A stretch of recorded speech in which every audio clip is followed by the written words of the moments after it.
Welcome to season 2, episode 2 of Sports Talk with BT and Stewie. Stewie is currently doing something for school. He will be running a little bit late, but he will try to join this podcast um, as soon as humanly possible. So, um, all right, let's go ahead. I'll just talk about okay, let me pull up my notes here. I'm just completely unprepared. It has been a day for me today. All right. I guess we'll start off with college football, the week 1 reaction to the games and everything else involved with that. So I guess the first game we will talk about is the Georgia Clemson game. So my thoughts on this game, it was an extremely close game. It was a close game in the first half. Clemson's offense is it's just terrible. I mean, Cade Klubnik did not get over the hump this offseason. He did not progress well with Garrett Riley, as people thought, and people were hyping up Clemson. But Georgia's also a wrecking ball. They beat Clemson by 31 points. It was 34-3, the final score.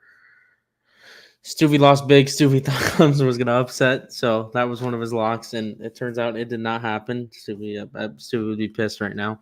But Georgia did. The more impressive thing about Georgia did not have both their starting running backs for this game, and they still did this. They looked a little shaky in the first half offensively. It was like 6-0, and then they ended up doing what Georgia does and pull away. My problem with this game is Clemson fans are saying that it's Georgia. They do this to a lot of teams. If you remember, if we go back 5-7 years, Clemson was the team that was doing this to people. And now the fan base is just okay settling with being blown out by Georgia. Their roster it looks like it's not on par with the Ohio States, the Oregons. I don't even know what to say about Oregon. Obviously Georgia, Alabama. It's not the Clemson of the past anymore. I don't know if they ever will be. It's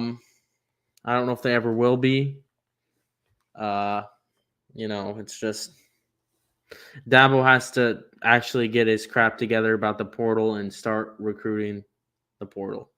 I mean, that's ultimately what's wrong with Clemson. If you look at Cam Ward down at Miami, which is the next thing we'll talk about, imagine if Clemson was in the sweepstakes with Cam Ward and another elite receiver and another linebacker, which that's what it looked like they needed, that Clemson team looks a lot different.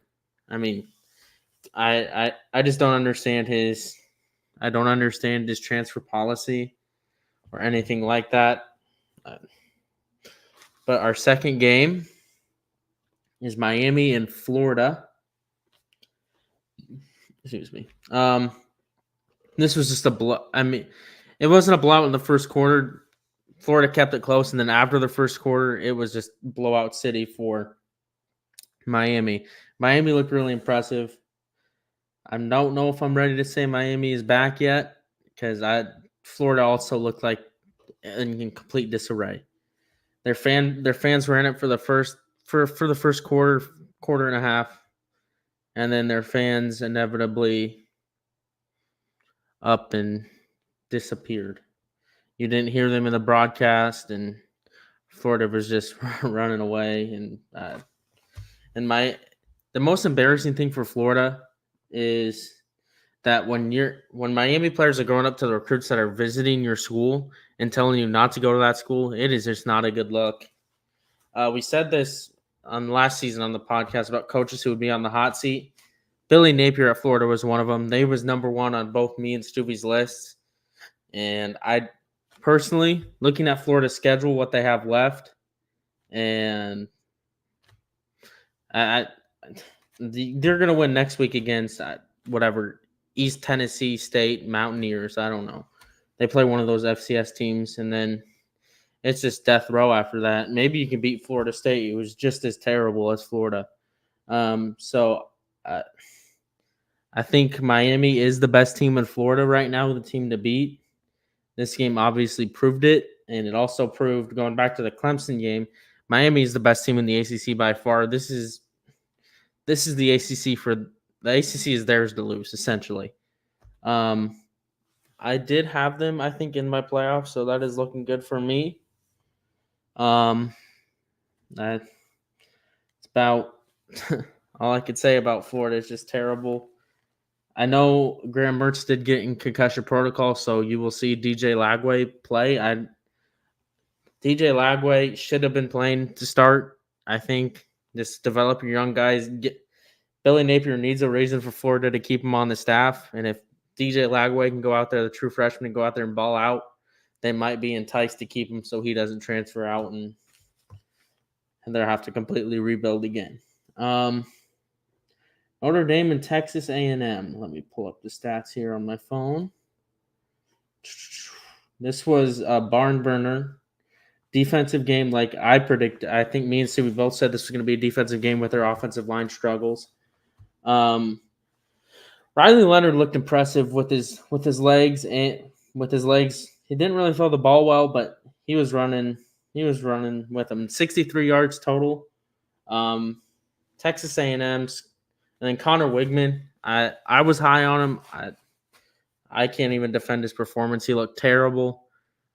He was throwing up during the game.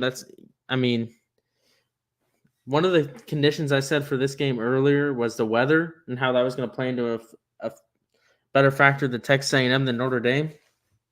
That was apparently wrong. Notre Dame looked more accustomed to playing in 100-degree heat than Texas A&M does, which I think that shows on Mike Elko. I understand you have a lot. You have to completely take apart all the bad stuff Jimbo put in there and completely rebuild your culture.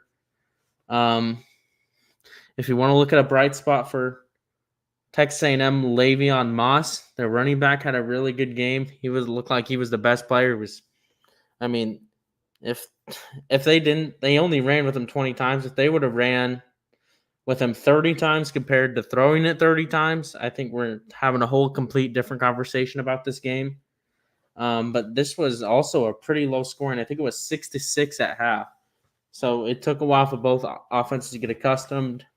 And for Notre Dame, I think this game locked them into the playoff. They don't really play much of anybody after this. They're Northern Illinois next week. Then you play Purdue. Purdue's they're bad. Then you play Miami, Ohio. That could be a sneaky good Power 5 team. Louisville, that could be a tough matchup. It's a ranked matchup now in the AP Top 25. Stanford did not look very good against TCU. Notre Dame, they play Georgia Tech. That'll be if Georgia Tech can continue the momentum, but I think they're highly ranked because of their win over Florida State, which Florida State might be the worst team in the ACC. They are in last place. Then they play Navy. They play Florida State, which I just said. They play Virginia, Army, and then I guess a sneaky good game to end the year against USC.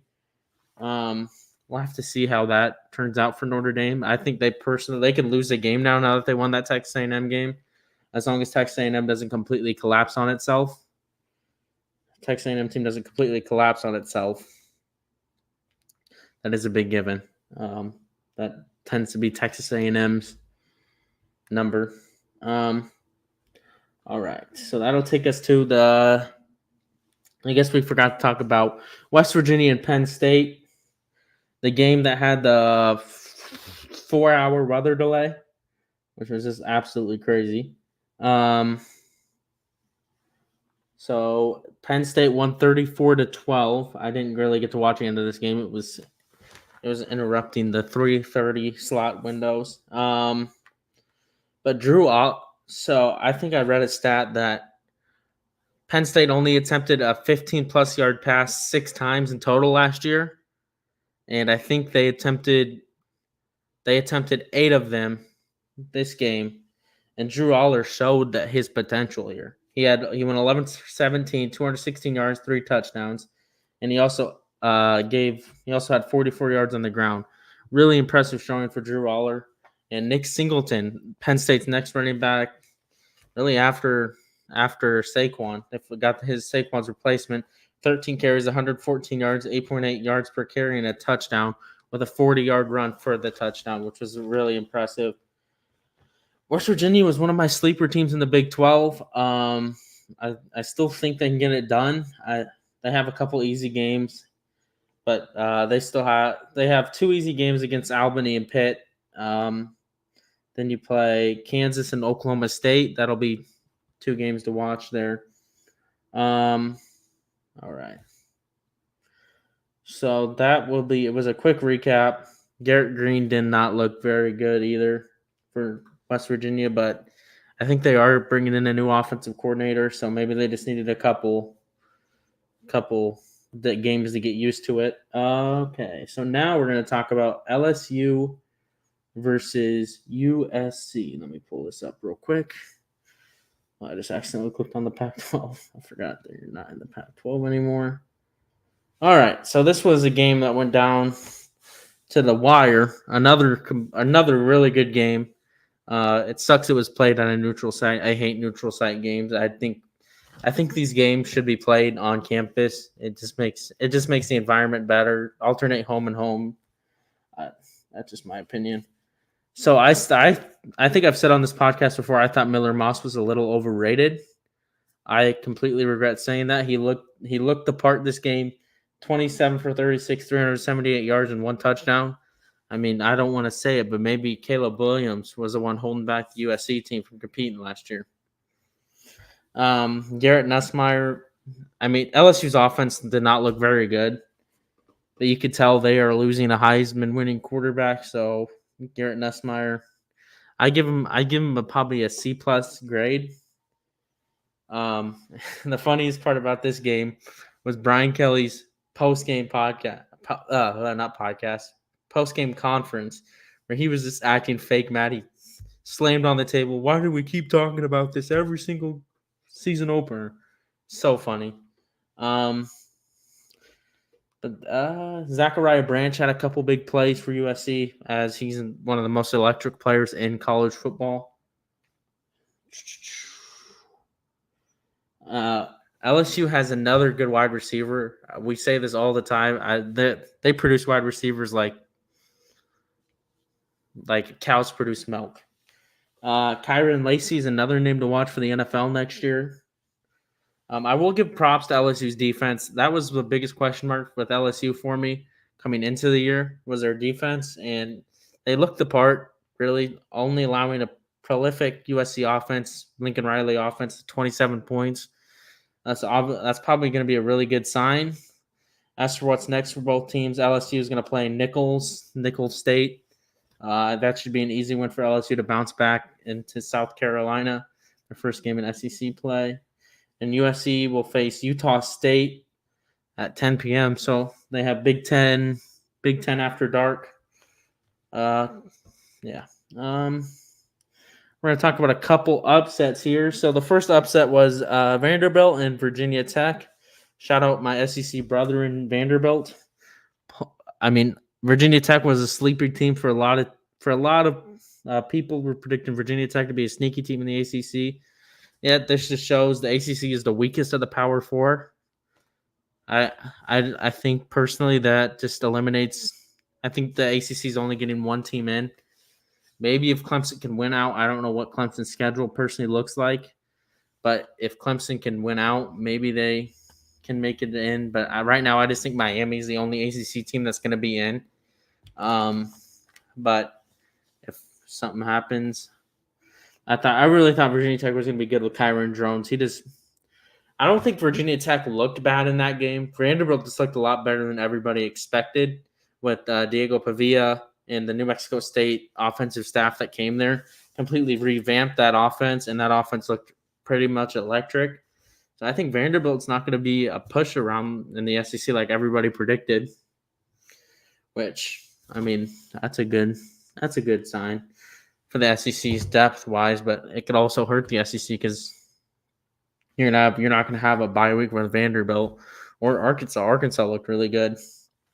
Another game that I wanted to talk about is Florida State and Boston College played just last night. Oh man, poor poor Florida State. So Florida State just it's not the same. I don't know what happened to that team.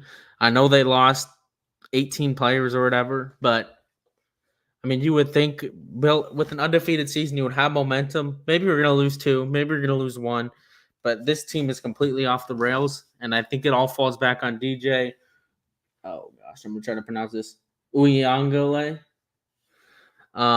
He's just not a very good quarterback. He completed 50% of his passes for 272 yards, one touchdown, one interception for that game. His stats really don't tell the whole story because one of the plays was a trick play. But I mean, he can't throw the ball to save his life. There was one play, I think that was indicative of this game for Florida State, where the dude is in the corner of the end zone, not even somebody 15 yards close to them, and he completely overshoots him by 6 feet. Like I could have made the throw and got the guy in the touchdown. Florida State's running game is completely non-existent. 21 total yards on 16 attempts is just terrible. 1.3 yards on average for Florida State. If you're gonna win, you're not gonna carry for 21 yards against Boston College, who is introducing a new staff. But this does bring up a good point about the new rules in college football. So Boston College's brand new staff is their head coach, Bill O'Brien, former NFL guy. Offensive coordinator, I don't know his name. He's a former NFL guy. And their defensive coordinator is a former NFL guy. With this helmet communication, these NFL guys have a lot more experience with it than all these new college coaches like Mike Norvell or anything. So that's something to watch. That's something to watch this year. So these coaches with NFL experience using the silent communication system could have a better advantage in some of these games compared to staffs who don't really use it. Let's go back to this game. Florida State's defense was just not very good in general.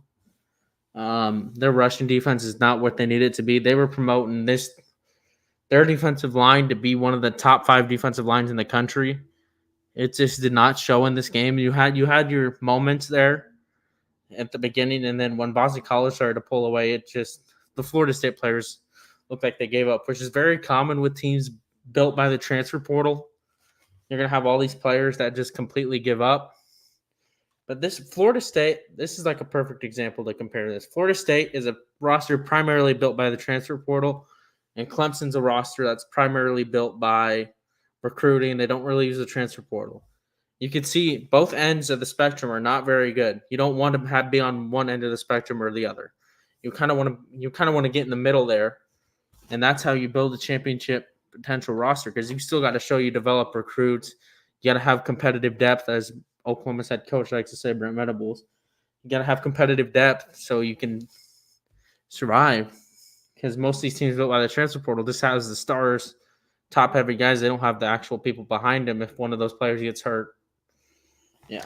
So Florida State has completely dropped out of the top 25. I'll go over that right now. So in the new AP poll top 25, obviously Georgia's going to be the number 1 team.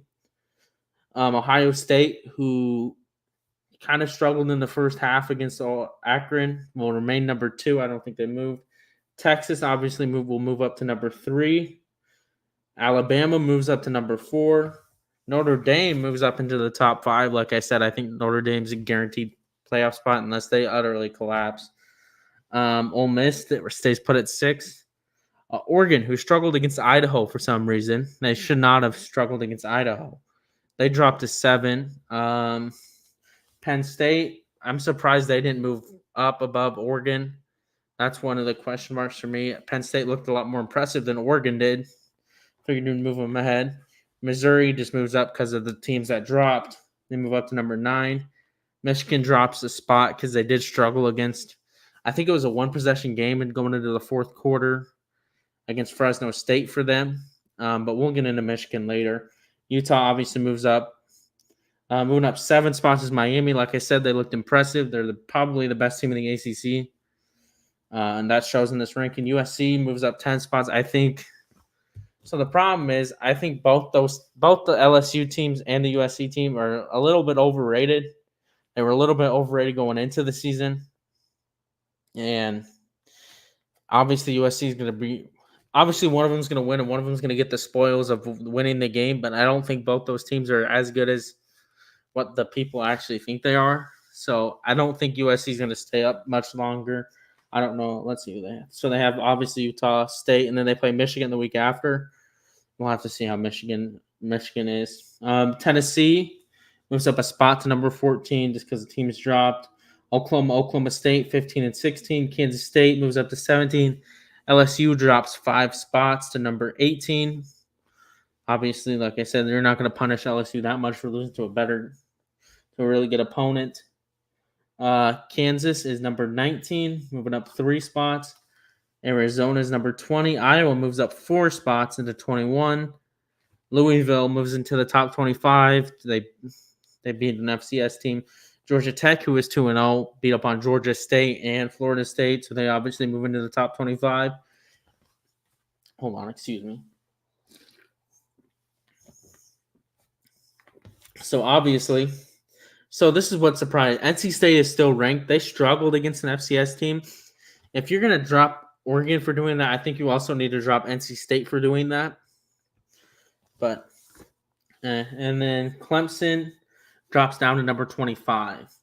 And some other notables receiving votes. At number 26, Texas A&M is up there. I really thought Texas A&M should have stayed in the rankings above Clemson, but Boston College is number 26. Boise State, who we'll get into later, 27. Stuvie's Iowa State, 28. Memphis, 29. And Nebraska is number 30. All right, so that will be our week 1 recap. I guess we're going to go into our favorite teams. Hopefully, Stuvie should be joining us anytime. But I'll talk about Oklahoma Temple first. So my Oklahoma Sooners beats Temple 51-3 on the back of the defense. I talked about this defense in last week's podcast about how elite they are and they're going to carry this team. It really showed in this game. The defense only gave up 3 points, and they only give up 3 points when the backups were in it because a player who hasn't played a game in his collegiate career got two unnecessary roughnesses on the same play, which is crazy. But really impressive by the defense, forcing 6 turnovers. I mean, like I said before, Temple is not a very good team. It's probably they might not be the worst team we face. We still have a game this week. Which they do not. The team we play do not look very good. But Jackson Arnold did look impressive, for given the fact he had a short field. Most of the time he had the ball. We got to get healthy on the offensive line. That was my one critique about the offense, is the offensive line. But obviously, when you're missing 3 potential starter players, you're not going to perform that well in general. In wide receiver, we lose one of our best wide receivers, Jalil Farouk. He's out 6 to 8 weeks. Which if we have a perfect recovery timeline, that would put him in back for the game after Texas, which would be South Carolina. Personally, what I think that's the second time he's hurt this foot in the span of 6 months. I just say you can get your medical red shirt, sit out as long as you need, as long as you don't surpass that 4-game mark. You can sit out until you get to Missouri, which would be a perfect time for you to come back. You can be fully up to speed. You're confident in yourself, and you can come back against Missouri or Alabama, and you can go and help the offense that way. But some of the offensive weapons behind him did not look very good in general. Brennan Thompson dropped a lot of passes, running sideways when he should just be running forward to get the first down. J.J. Hester, if you were watching the game, he had 2 pretty big drops that were wide open touchdowns. One of them was he was running a fade route. It hits him in a perfect spot for a receiver to catch the ball and bring it in. He just could not come up with it. I'll give Temple credit. That was good coverage, so it wasn't technically an easy ball to catch. He was kind of getting tackled, which was a good play. I'm not saying it was pass interference. It was a good play by that corner. But, I mean, there's one on a slant, wide open, hits him in his hands, and he completely drops it. So we looked really good. I'd give Oklahoma's defense an A+. Give their offense a B-, and then special teams. I guess we could talk about our kicker, which special teams was a problem last year. I'm sure, as y'all remember, if you listen to the podcast, I was just constantly complaining about our kicker missing a kick that lost us a game. So he looked very impressive.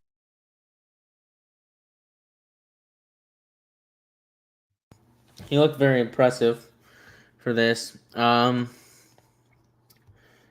think he made a 28, a 43, and a 50, which was Oklahoma's first 50-yard field goal since the Lincoln Riley era, which is crazy to me. So yeah. Text Stupid real quick, see how he's doing. All right, so I will start to recap his Iowa State team here. So Iowa State, they did not look very impressive to me. They kind of struggled against North Dakota. Yeah, so they kind of struggled against North Dakota. Obviously, it's not a good look. Steve would know a lot better, but Rocco Beck looked pretty elite for me. He had really good ball placement in this game. I would say I don't know what the final score was. I'm gonna look it up so I don't get this wrong. Because Steve would know a lot more about this than me, but I will gladly do this for him. He got stuck with that school thing last second. Obviously, it's not his fault. He has to do this. I think it's a constitution thing. So they won the game 21-3. Iowa State advanced to 1-0. Rocco Beck did look impressive. 20 for 26, 267 yards, 2 touchdowns, which his offensive Iowa State's offensive stats did not. If you just looked and you couldn't see the score, you would have guessed Iowa State scored a lot more points. They were driving the ball, they just could not finish and capitalize, getting the field goal range and all that. But their defense held North Dakota to 3 points, which is you want to see. I do know Iowa State lost one of their good linebackers, Caleb Bacon. He's out for an extended period of time. I saw that on. Now that I see Iowa State stuff all the time, I kind of get that. Jalen Noel looked really impressive for Iowa State. 8 receptions, 135 yards, 1 touchdown. That 1 touchdown came on a beautiful deep ball throw from Rocco. Catches it, and also another good receiver, Jaden Higgins, 5 for 75 and a touchdown. I think his touchdown was on a shorter end of the field. But like I said, Bacon got hurt, so that's a position to watch for Iowa State as they go into probably one of the biggest games of their season. They don't have one of their best linebackers. That is one thing to watch for Iowa State in Iowa State's first week game. All right, so that will bring us into our week 2 preview here. So we're going to kind of go in chronological order like we always do. So I'm going to make sure I have this right. All right, starting at 11 a.m., big noon kickoff and college game day are going to be there. It's obviously, this was the biggest game of this week. Everybody had this circle. Could have been the national championship last year if one throw of a ball goes different. It's going to be Texas at Michigan. Texas looked impressive last week with their 51-0 win over Colorado State. They look like they could name the score. Then Michigan, like I said, they look shaky against Fresno State. Went into the fourth quarter. Yes, they went into the fourth quarter. It was 13-3 against Fresno State, and then their defense eventually got some pick sixes and all that. But that will lead so Texas right now is a 4-point favorite. I think it should be a lot more. I'm not really sold on this Michigan team. Their problem is their quarterback. They don't have a quarterback. They're a quarterback away from this offense being good. Obviously, it's an offense that doesn't need a quarterback. It's kind of like Georgia in a sense. They don't need a quarterback, but their offensive line also looks like they need a lot of help. They did lose a lot of starters to the NFL. Donovan Edwards is on the cover of the game. Did not even lead his team in rushing. He did not look explosive like he did in that national championship game. But I don't know his first name. Khalil Mullings is a name to watch for Michigan. I think he's their best running back on the team. I don't think it's Donovan Edwards. I mean, obviously they have a good tight end, which is obviously it's a quarterback's best friend. I think it's Karsten Loveland or Colston Loveland. He could be the best tight end in the NFL draft next year. And then for Texas,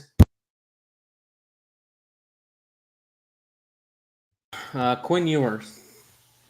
He looked really impressive. 20 for 27, 260 yards, 3 touchdowns, and an interception against Colorado State. They didn't really show a lot offensively. They had a pretty basic offense. The one thing, if you were concerned about anything for Texas in this game, is our running game. They might not be able to put this game away because Michigan's defense is still really good. This could be one of the best defenses Texas has faced this year, behind Oklahoma and Georgia, I think, in my opinion. But this is also a very hostile environment for Texas to play in. I think it's probably their most hostile environment they'll play in all year because they have Texas at home. I think Arkansas could be that and Texas A&M. But Michigan is going to be one of the toughest. It's a top 10 matchup. In my opinion, I think Texas wins this game. And I think they're going to win it by more than actually.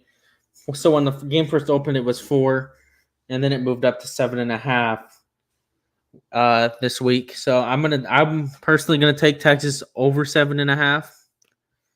So and I think Michigan's defense is gonna hold Texas to less points. So I'm gonna go. It's probably gonna be under 42.5 points. I'm leaning closer towards that because I'm not really sold on this Texas on the Michigan offense. They wanted Alex Orji to go into Michigan. They wanted Alex Orji to be the starter. They built this whole offense around him being the starter. He just did not take the job.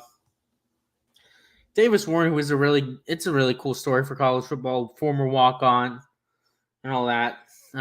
You obviously don't. If you're playing big boy football, you don't want to start a walk-on unless that walk-on's Baker Mayfield or Stetson Bennett. But Davis Warren did not look like that in the game against where he should have looked like that. But like I said, that is a lot of new on the offense, so maybe Michigan was not showing a lot. I didn't really watch this game. I think the Michigan Fresno State was on Peacock, so I didn't really watch it. So we will have to see how that game goes. Like I said, I personally think Texas wins. So to our next game, it's going to be Arkansas and Oklahoma State. An SEC Big 12 matchup. These teams are probably only 2 hours away from each other. Probably a little bit 2.5. If Big Daddy Thayer is watching, he would be able to know. He would probably know how far away Fayetteville and Stillwater is.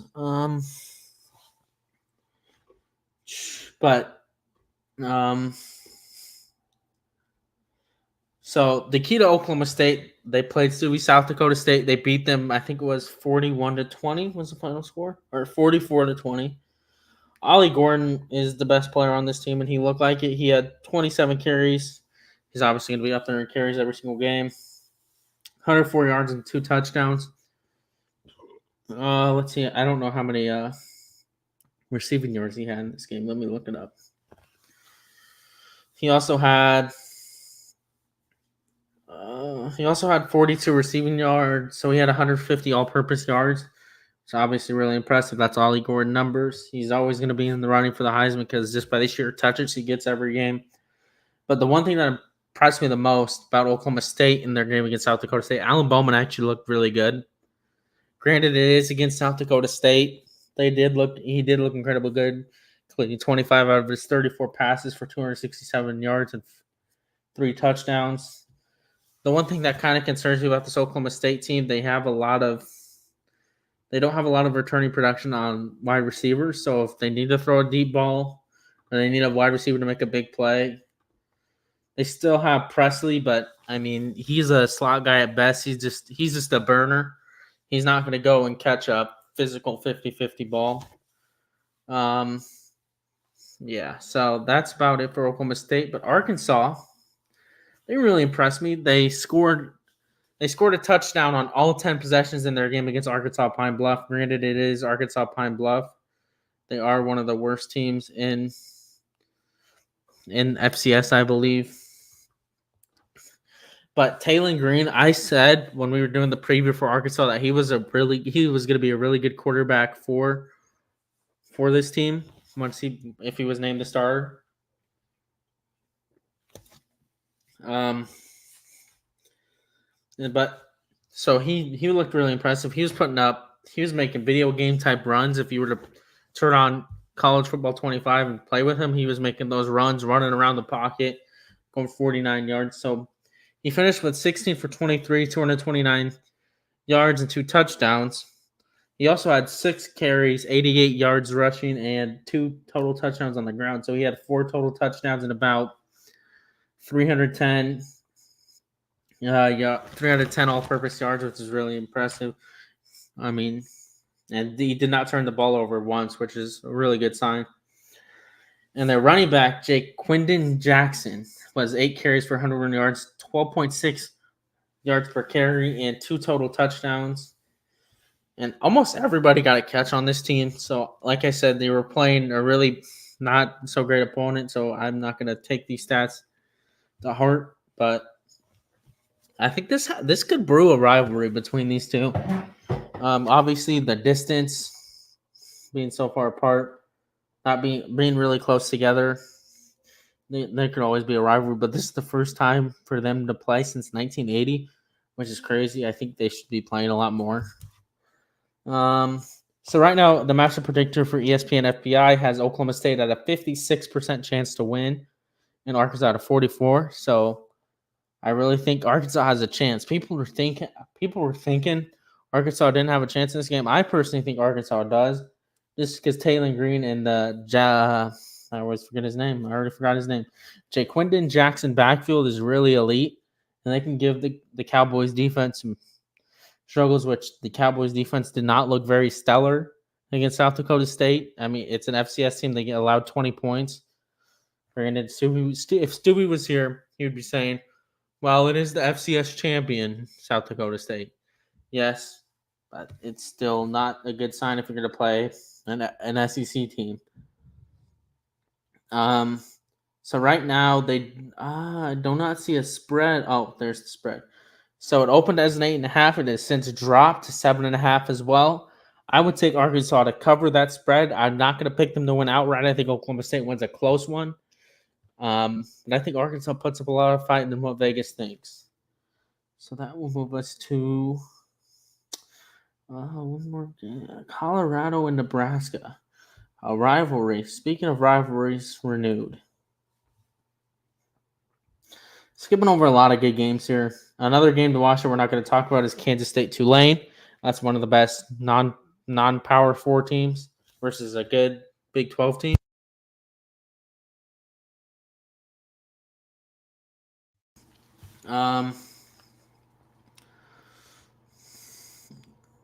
So let me pull this up here. I guess it's not a ranked matchup. I'm looking for a ranked matchup when Nebraska-Colorado is obviously not a ranked matchup. All right. So they play at 6:30 p.m. Obviously, you know what happened. You know what happened last year with Nebraska and Colorado. They hate each other. All the trash talk that was happening. But we'll go into Nebraska.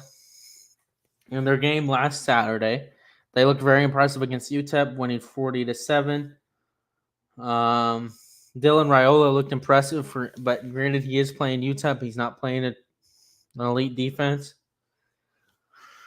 He went 19 for 27, 238, and 2 touchdowns. Their lead receiver, Isaiah Nayor from Texas. I was really high on him for Texas last year. He got hurt, so he didn't really get to play, but then he transfers, and now he's wide receiver 1 or 2 for them. He had 6 receptions, 121 yards, and 1 touchdown.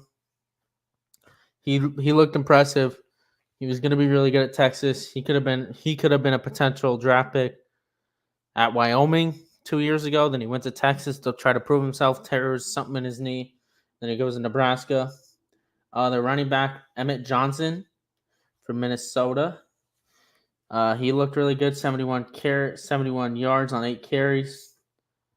But like I said, it's very hard to judge these teams because UTEP is not a very good team. It's a very good team. They weren't very good last year. I like their coach they hired, Scotty Walden, I think that's his name.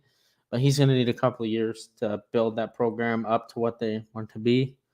And Colorado, we sort of talked about this game a little bit. Oh, shoot. Hold on. We talked about the Colorado game last week just a little bit. All right, I have it pulled up right here. All righty. So we talked about the game a little bit as a potential upset watch. Colorado ended up taking care of business, only winning by 5, which is not a good look. If you can't beat North Dakota State's not as good as they used to be, and Suey would tell you that. He's a Dakota State expert. North Dakota State's not the same North Dakota State team that went into Kinnick and beat Iowa or went into Jack Trice and beat Iowa State. But Shedeur Sanders looked really impressive. He could be a potential Heisman candidate off that performance. He went 26 for 34, 445 total yards, 4 touchdowns, 1 interception. And then for receiving, they didn't have a lot of good rushing yards. So that is one thing to watch when they play Nebraska is their rushing stats. Personally, I don't know about. They don't have a lot of good running backs. I think that's Colorado's problem. They lost Dylan Edwards. If you remember, they lost Dylan Edwards in the portal last year to Kansas State. I think that really killed Colorado. And that's going to hurt them in the long run because Shedeur Sanders is not going to be able to put up 35 attempts per game. He's going to get exhausted. Talk about players who are probably exhausted. Travis Hunter looked elite. Granted, 2 of his touchdowns were complete, blatant OPIs that the refs didn't call. But the last one where the dude was tackling him in the end zone, which basically won Colorado the game, that was a really good catch. I'll give him props for that. He had 7 receptions for 132 yards, 18.9 yards per reception. But another good wide receiver that returned from last year, and I think he had a big game against Nebraska last year, was Jimmy Horn Jr. He had 198 yards receiving, 1 touchdown. And I think I saw a stat that Travis Hunter was only off the field for 3 total plays last week. I guess it is almost last week at this point. So that brings us to the ESPN matchup predictor. This one gives Nebraska a 60.4 chance to win and gives Colorado a 39.6. This line opened up at Nebraska by a touchdown and has now moved by Nebraska minus 7.5. So it hasn't really drastically moved. So Vegas thinks both these teams really showed what they were supposed to do. They really did what they were supposed to do. So they didn't really change the spread. Maybe Nebraska looked more impressive. But I think a big key factor to watch here is this is Dylan Raiola's first test against elite defensive players. So he's, like I said, he's a true freshman. He hasn't really played elite defensive players because there was none at UTEP. So that is one thing to watch. Does he struggle? Does Colorado try to mix up the looks, try to confuse him? But I personally don't think it's going to be enough for Colorado.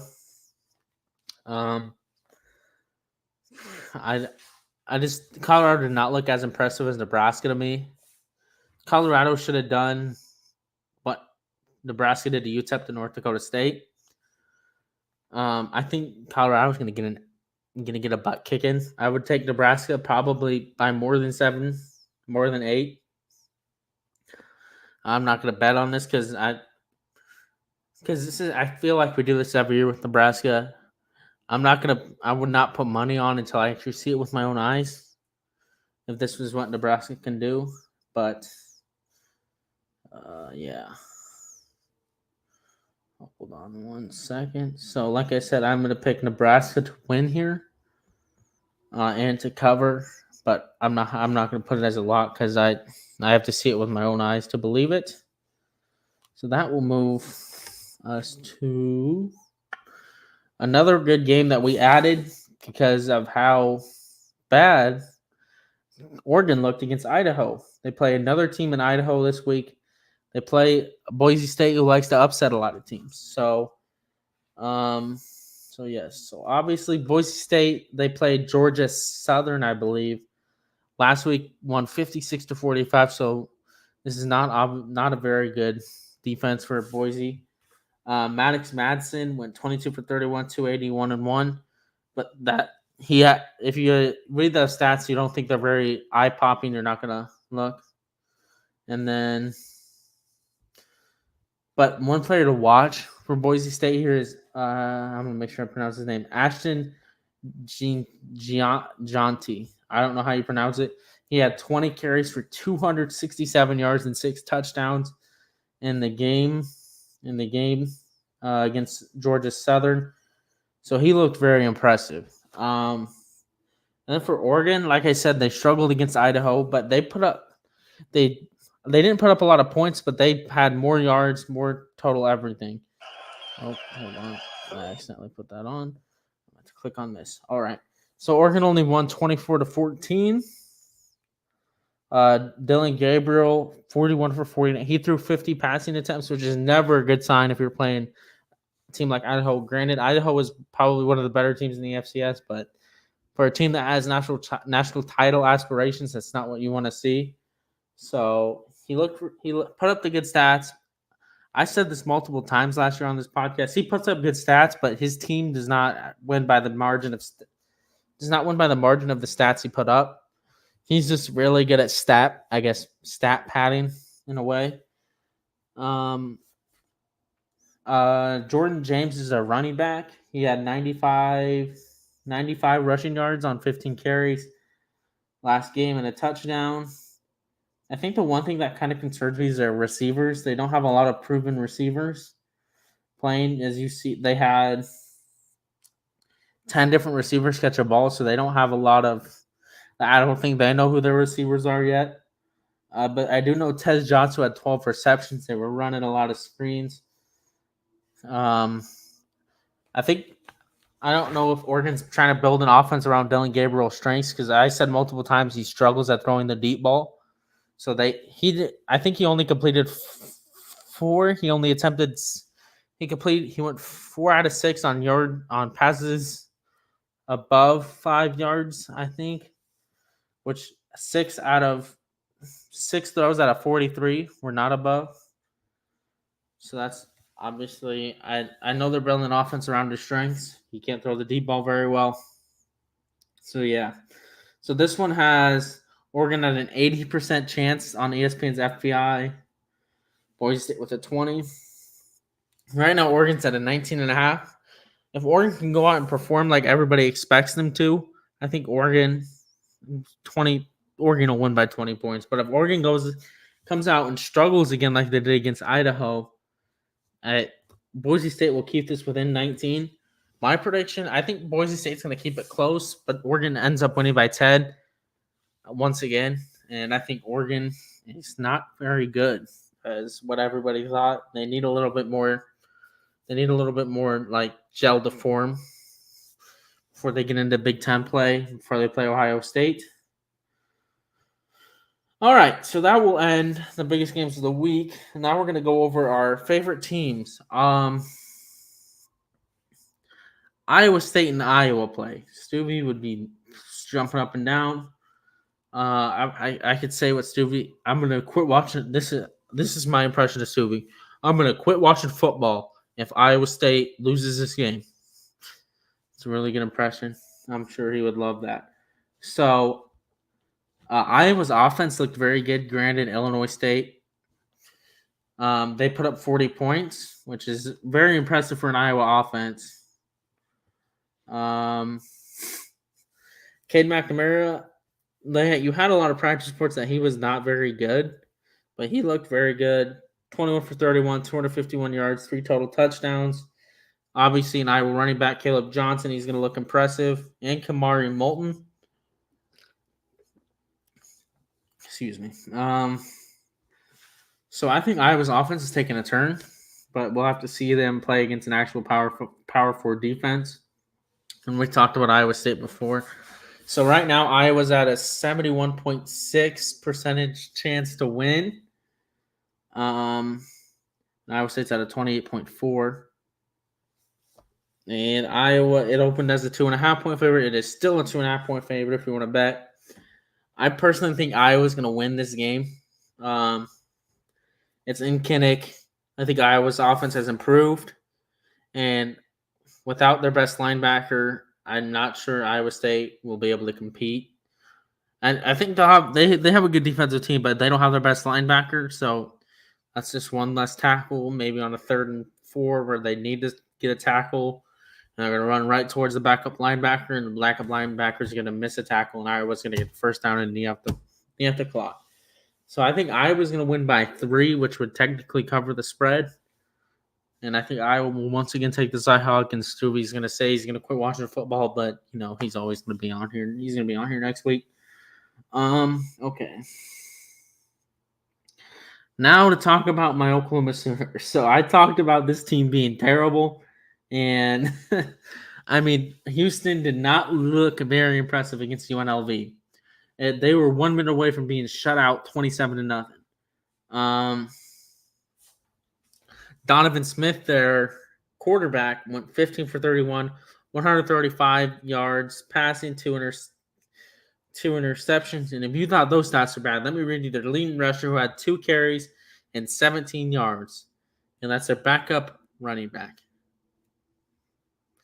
This Houston offense is not very good, and it is a rebuilding year for them under Willie Fritz. He was a really good coach. I'm sure he will turn them around, but obviously got to rebuild.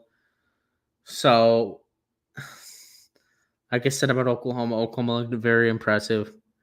I think Oklahoma might be able to pitch a shutout. This offense might be worse than Temple. So this line opened up at the 27.5. It is now 30-point favorite for Oklahoma. I would still hammer. I think Oklahoma's going to win by the spread and maybe more. They might win by the margin if they beat Temple by if our defense shows up. They are wearing beautiful throwback uniforms though. They're doing like a throwback night. They're going back to the 1950s. So that is if you like new uniforms, watching Blue Bloods wearing new uniforms, that is a game to watch. Oklahoma is wearing a new uniform they haven't worn since 2003, which is the year I was born. So it'll be very entertaining to watch. And that will end the first segment, which is the college football segment. So I will erase this so I can just get straight to the NFL. First, I'm going to talk about fantasy because I said we were going to talk about it. The fantasy football segment is back. I will read over my fantasy teams. Okay. So, in Fantasy League, me and Stu were in with all of our friends. I ended up getting Josh Allen at quarterback, which is just beautiful. My 2 running backs are Isaiah Pacheco and Aaron Jones. I think Aaron Jones is going to be very good because his offense is going to be very bad, so they're going to get a lot of garbage time where he's just going to get meaningless carries and get yards. Isaiah Pacheco, obviously, and this is a point per reception PPR, so he's gonna get a lot of points because Patrick Mahomes likes to check down. Jamar Chase, who might not play in week 1, but I think he's going to have a big year for the Bengals, and the Bengals are going to bounce back. Deebo Samuel for the 49ers, who is a really elite PPR. He runs the ball, does everything. Tight end 1 last year got Sam Laporta. And I got Zay Flowers, which is the Ravens wide receiver 1, led by Lions defense, and Kamari Fair.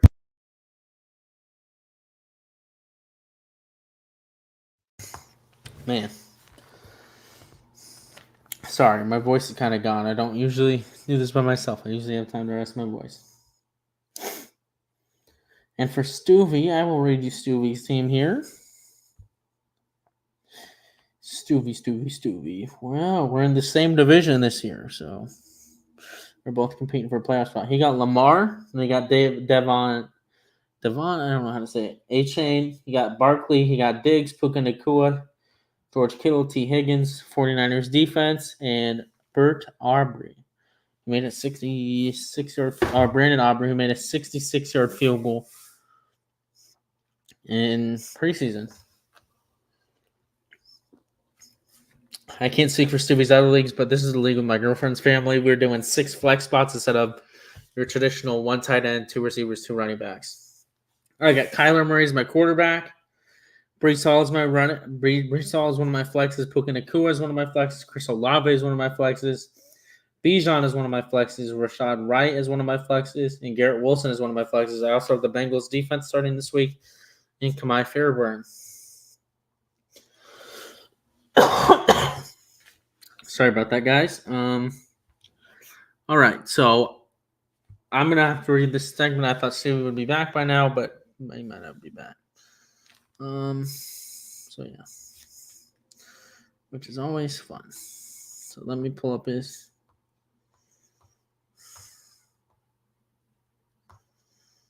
Oh shoot.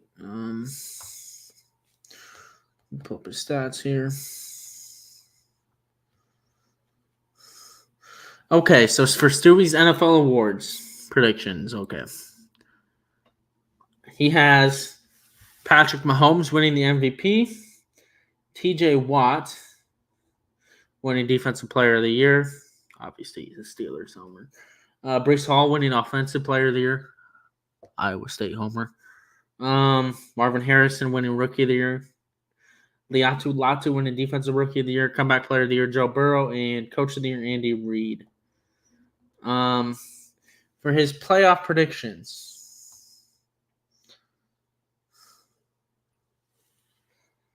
He has the Texans being the number 1 seed. I don't know. I don't know about that. He has the Chiefs being the number 2 seed, the Ravens being the number 3 seed, the Jets being the number 4 seed, the Dolphins 5, Steelers 6, Bengals 7. He in his AFC Championship, he has the Texans versus the Chiefs, and he has the Texans advancing to a Super Bowl. For the NFC, he has the 49ers 1, Lions 2, Cowboys 3, Saints 4, Eagles 5, Packers 6, Rams 7. He has the 49ers and the Lions in the NFC Championship with the 49ers advancing to the Super Bowl. So with the Super Bowl, he has the Texans and 49ers. And his Super Bowl champ, the San Francisco 49ers. So he has the 49ers winning the Super Bowl. I'm sure this will age very poorly. We will see. So for me, I guess it's my turn now, huh? I'll read my awards first, obviously. So for my MVP, I have CJ Stroud. I think he's going to put up a big numbers just like his rookie season, and I think he's going to win the MVP. For Defensive Player of the Year, Stewie would hate me right now. I'm going to go with Myles Garrett winning once again. Stewie would probably be doing whatever. He's looking at me be crazy right now. For Offensive Player of the Year, I have Christian McCaffrey. If he stays healthy, he's going to have a really good year. For Offensive Rookie of the Year, I have Caleb Williams. I just think the Bears are going to be a lot better than what people think. And I think if he does half of what he has potential to do, he's going to win it no matter what because it is a quarterback award. For Defensive Rookie of the Year, I have Byron Murphy in Seattle. I like their new head coach, new defensive guy, so I think Byron Murphy's going to have a big year. And Comeback Player of the Year, me and him both agree. I have Joe Burrow. And then, he also has Andy Reid winning Coach of the Year. I think I'm going to have, let's see my standings here. I think I'm going to have Nick Sirianni bouncing back and winning Coach of the Year for the Eagles. Okay. So, for my AFC, I have number 1 seed Chiefs, number 2 seed Jets, number 3 seed Ravens, and number 4 seed Texans, with my wild card teams being the Bengals, Bills, and Browns. Steelers would not be very happy because they do not have the Steelers in the playoffs. And then for my AFC Championship, I have the Ravens and the Chiefs once again, and I have the Chiefs advancing to the Super Bowl. Very unique, I know. I'm sorry, that's just what I think. And then for my NFC, I have the Eagles, 49ers, Eagles 1, 49ers 2, Lions 3, Falcons 4. With the Cowboys 5, Packers 6, Rams 7. And then for my NFC Championship, I have the Lions and the Eagles, and I have the Eagles advancing to the Super Bowl where they will rematch against the Kansas City Chiefs.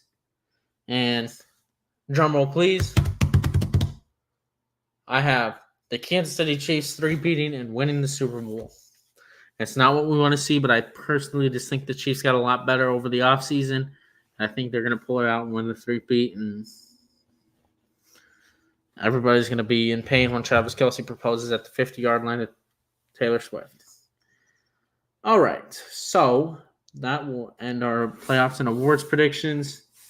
For our Week 1 preview, there's 3 games here, and then the 2 favorite teams. So for the Ravens and Chiefs, they play on Thursday to open up the NFL season. One thing that intrigues me about this game is Lamar Jackson and Derrick Henry. If they can get going, that could be one of the best potential rushing attacks in the NFL, as the Ravens already probably were last year. But I think the Chiefs winning the Super Bowl, having their Super Bowl celebration, is going to get them over the hump. Let me pull up the let me put up the betting totals for you here. Hold on. Ravens Chiefs. All right. So there's no ESPN FPI for this or whatever. So right now the Chiefs are 3-point favorites. I think you would take the 3 points here. I'm not very sold on the Ravens to beat the Chiefs. I think the Chiefs are the best team in the NFL. I think they pull it out here. Patrick Mahomes is pissed because he wasn't voted the number 1 player in the NFL. And went to Tyreek Hill, so I'm sure he's going to come out pissed. And the Chiefs are going to probably win this game by more than 3, in my opinion. All right, so that will move us to our next game, which is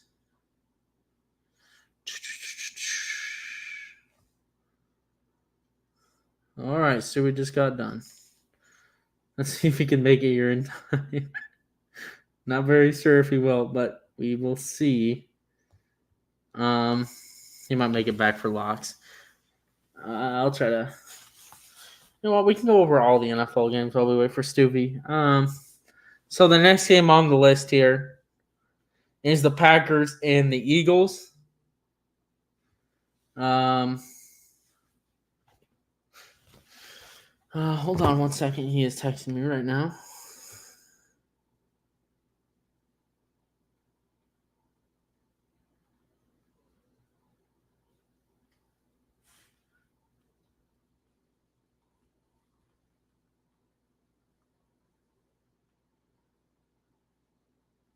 And talk about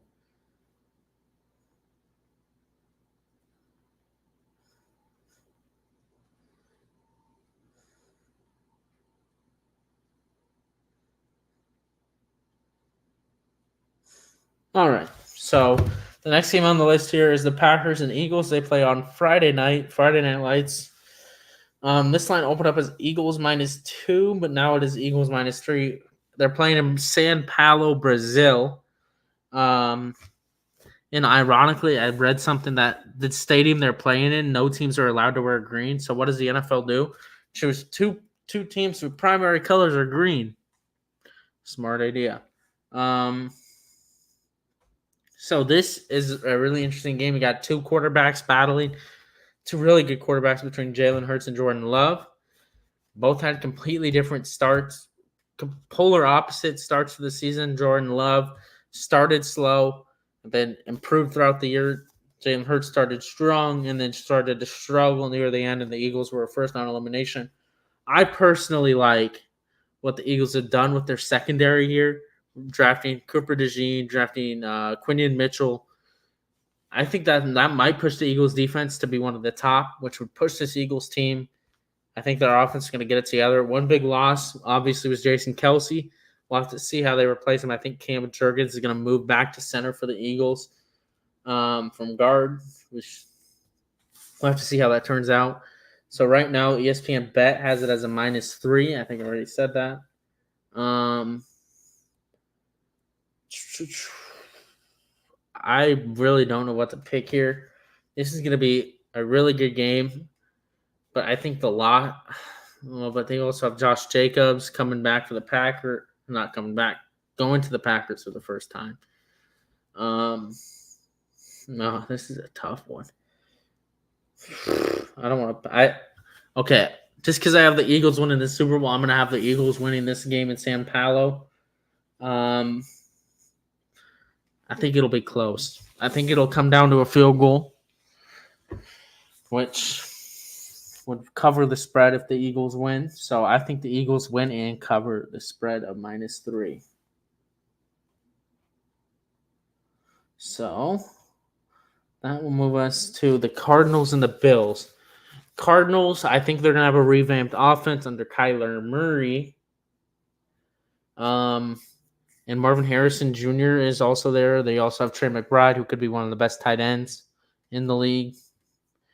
But after that, it's just a whole lot of question marks, especially on defense. You have to see how they work with their defense. They're obviously in one of the toughest divisions. So we'll have to see about the Cardinals, the Bills. The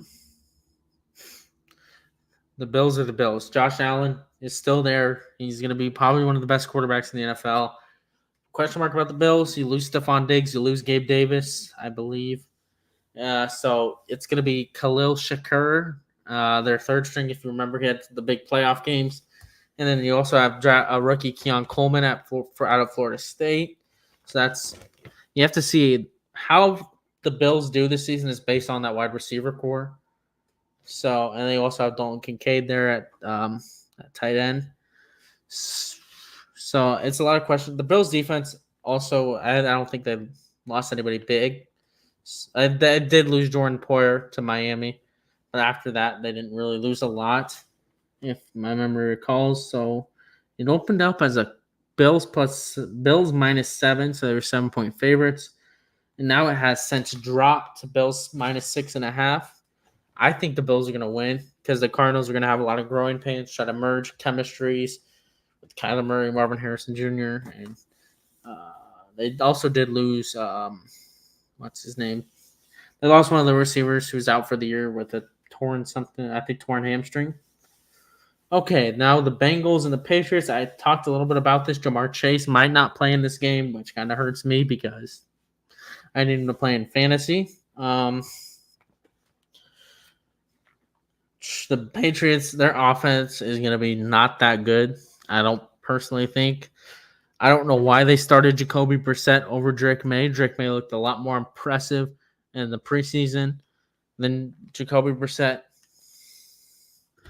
I just think Patriots are going to try to tank, or maybe they're not trying to throw Drake May into the fire and trying to slowly push him in to get used to the NFL speed. But I don't think that's going to bode well for the Patriots. I think the Bengals are going to stomp them in Cincinnati. And Joe Burrow's going to have a big game. He's going to start his comeback player of the year campaign. And I think the Bengals are going to win by more than. So the spread opened up at Bengals favored by 9. And it's now since dropped to Bengals -7.5, probably because Jamar Chase might not play. You obviously lose Tyler Boyd as well. So it's going to be T. Higgins and a bunch of nobodies. But I personally think that should be enough to beat the Patriots. Might be ugly, but I think the Bills are going to beat the Bengals are going to beat the Patriots.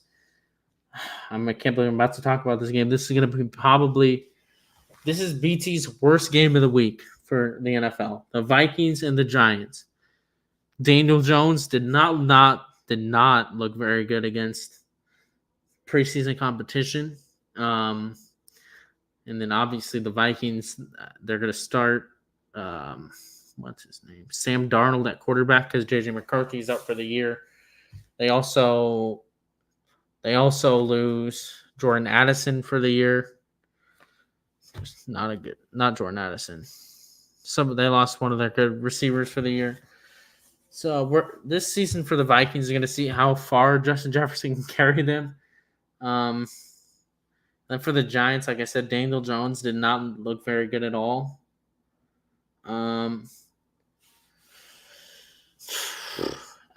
Just because I think the Vikings are going to be one of the worst teams in the NFL. I think the Giants. This is probably one of their only opportunities to get a win this season.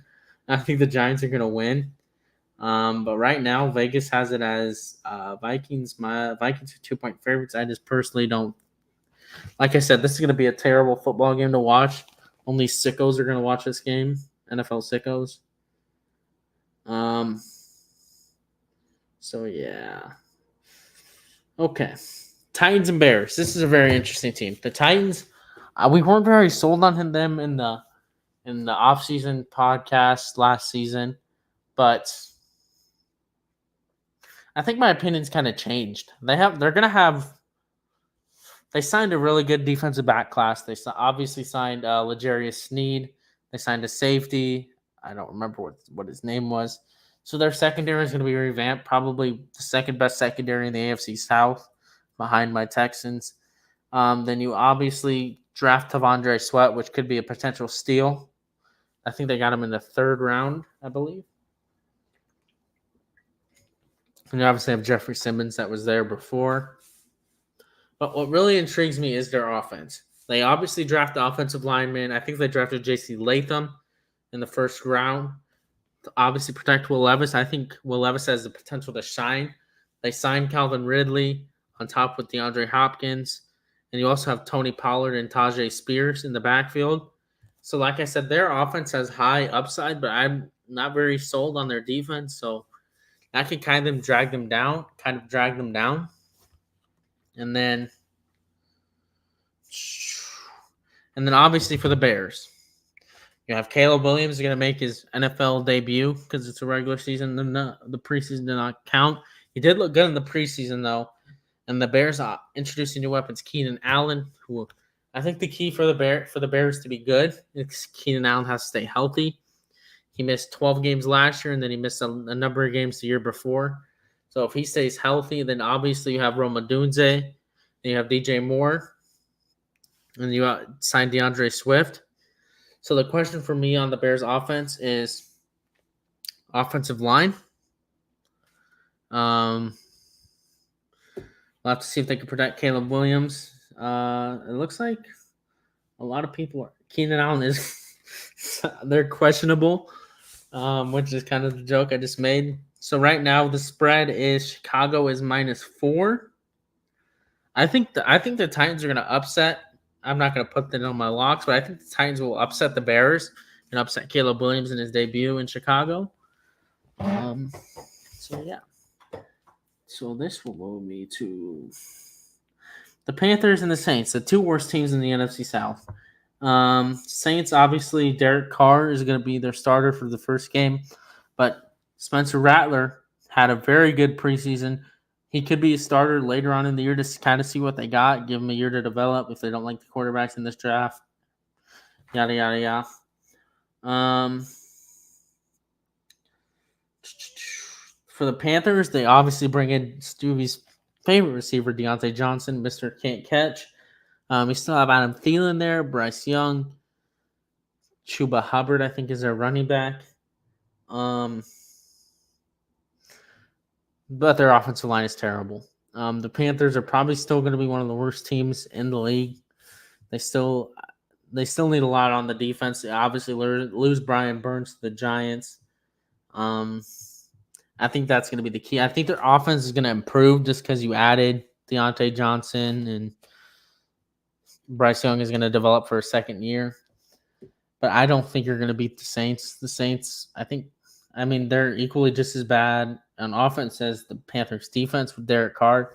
But maybe you might see Spencer Rattler get in and completely light up the Panthers.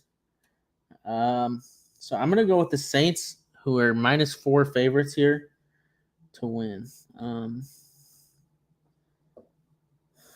right, Stewie said he's going to be on in 5 minutes, guys. Prepare 5 minutes. All right, so that will bring us to the Jaguars and Dolphins, Battle of Florida. I'm not very high on the Dolphins. I'm not very high on both these teams. A lot of people are high on both these teams. I am not one. I think I had them. Let's see. I have my standings here, so let's see.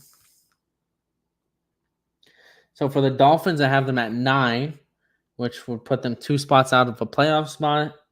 And for the Jaguars, I have them at 11, obviously 4 spots out of the playoff spot at that point. I'm just not very sold on the Jaguars' offensive weapons. They did brought in a defensive lineman, but they lost a lot on offense. They bring Christian Kirk. He is questionable to play, so I don't know if he's going to play. Everybody else looks like they're going to play. And I didn't like the momentum they ended the year with for the Jacksonville. They missed the playoffs after starting. I think they were 8-3. Me and Stewie made a joke. Brian Thomas Jr. Yes, there you go. Shout out Stewie. He's here in the comments with us. Yes, they do have Brian Thomas Jr. It's an unproven rookie. I'm not sold on Trevor Lawrence as a quarterback. I think he's not very good. He should not have gotten paid the amount of money he did. And I'm sure Stewie's going to come in and defend him in a couple minutes.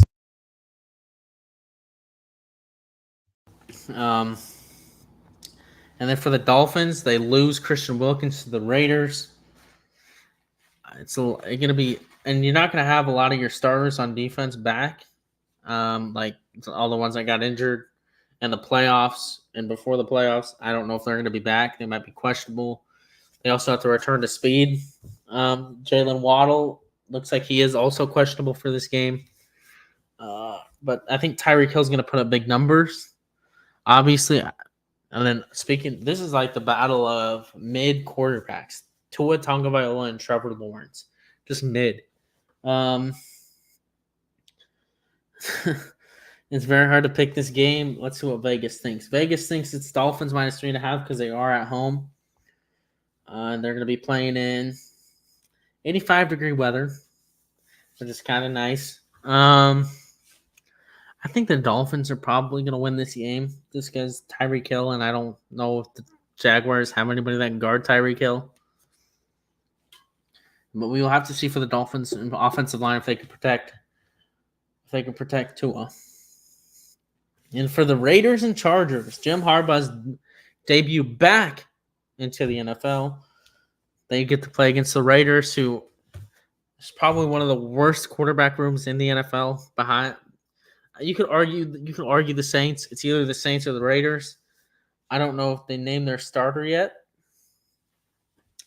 But what's interesting for me for the Raiders, you don't know if you're going to see Brock Bowers. Brock Bowers is questionable to play in this game, and so is Devontae Adams.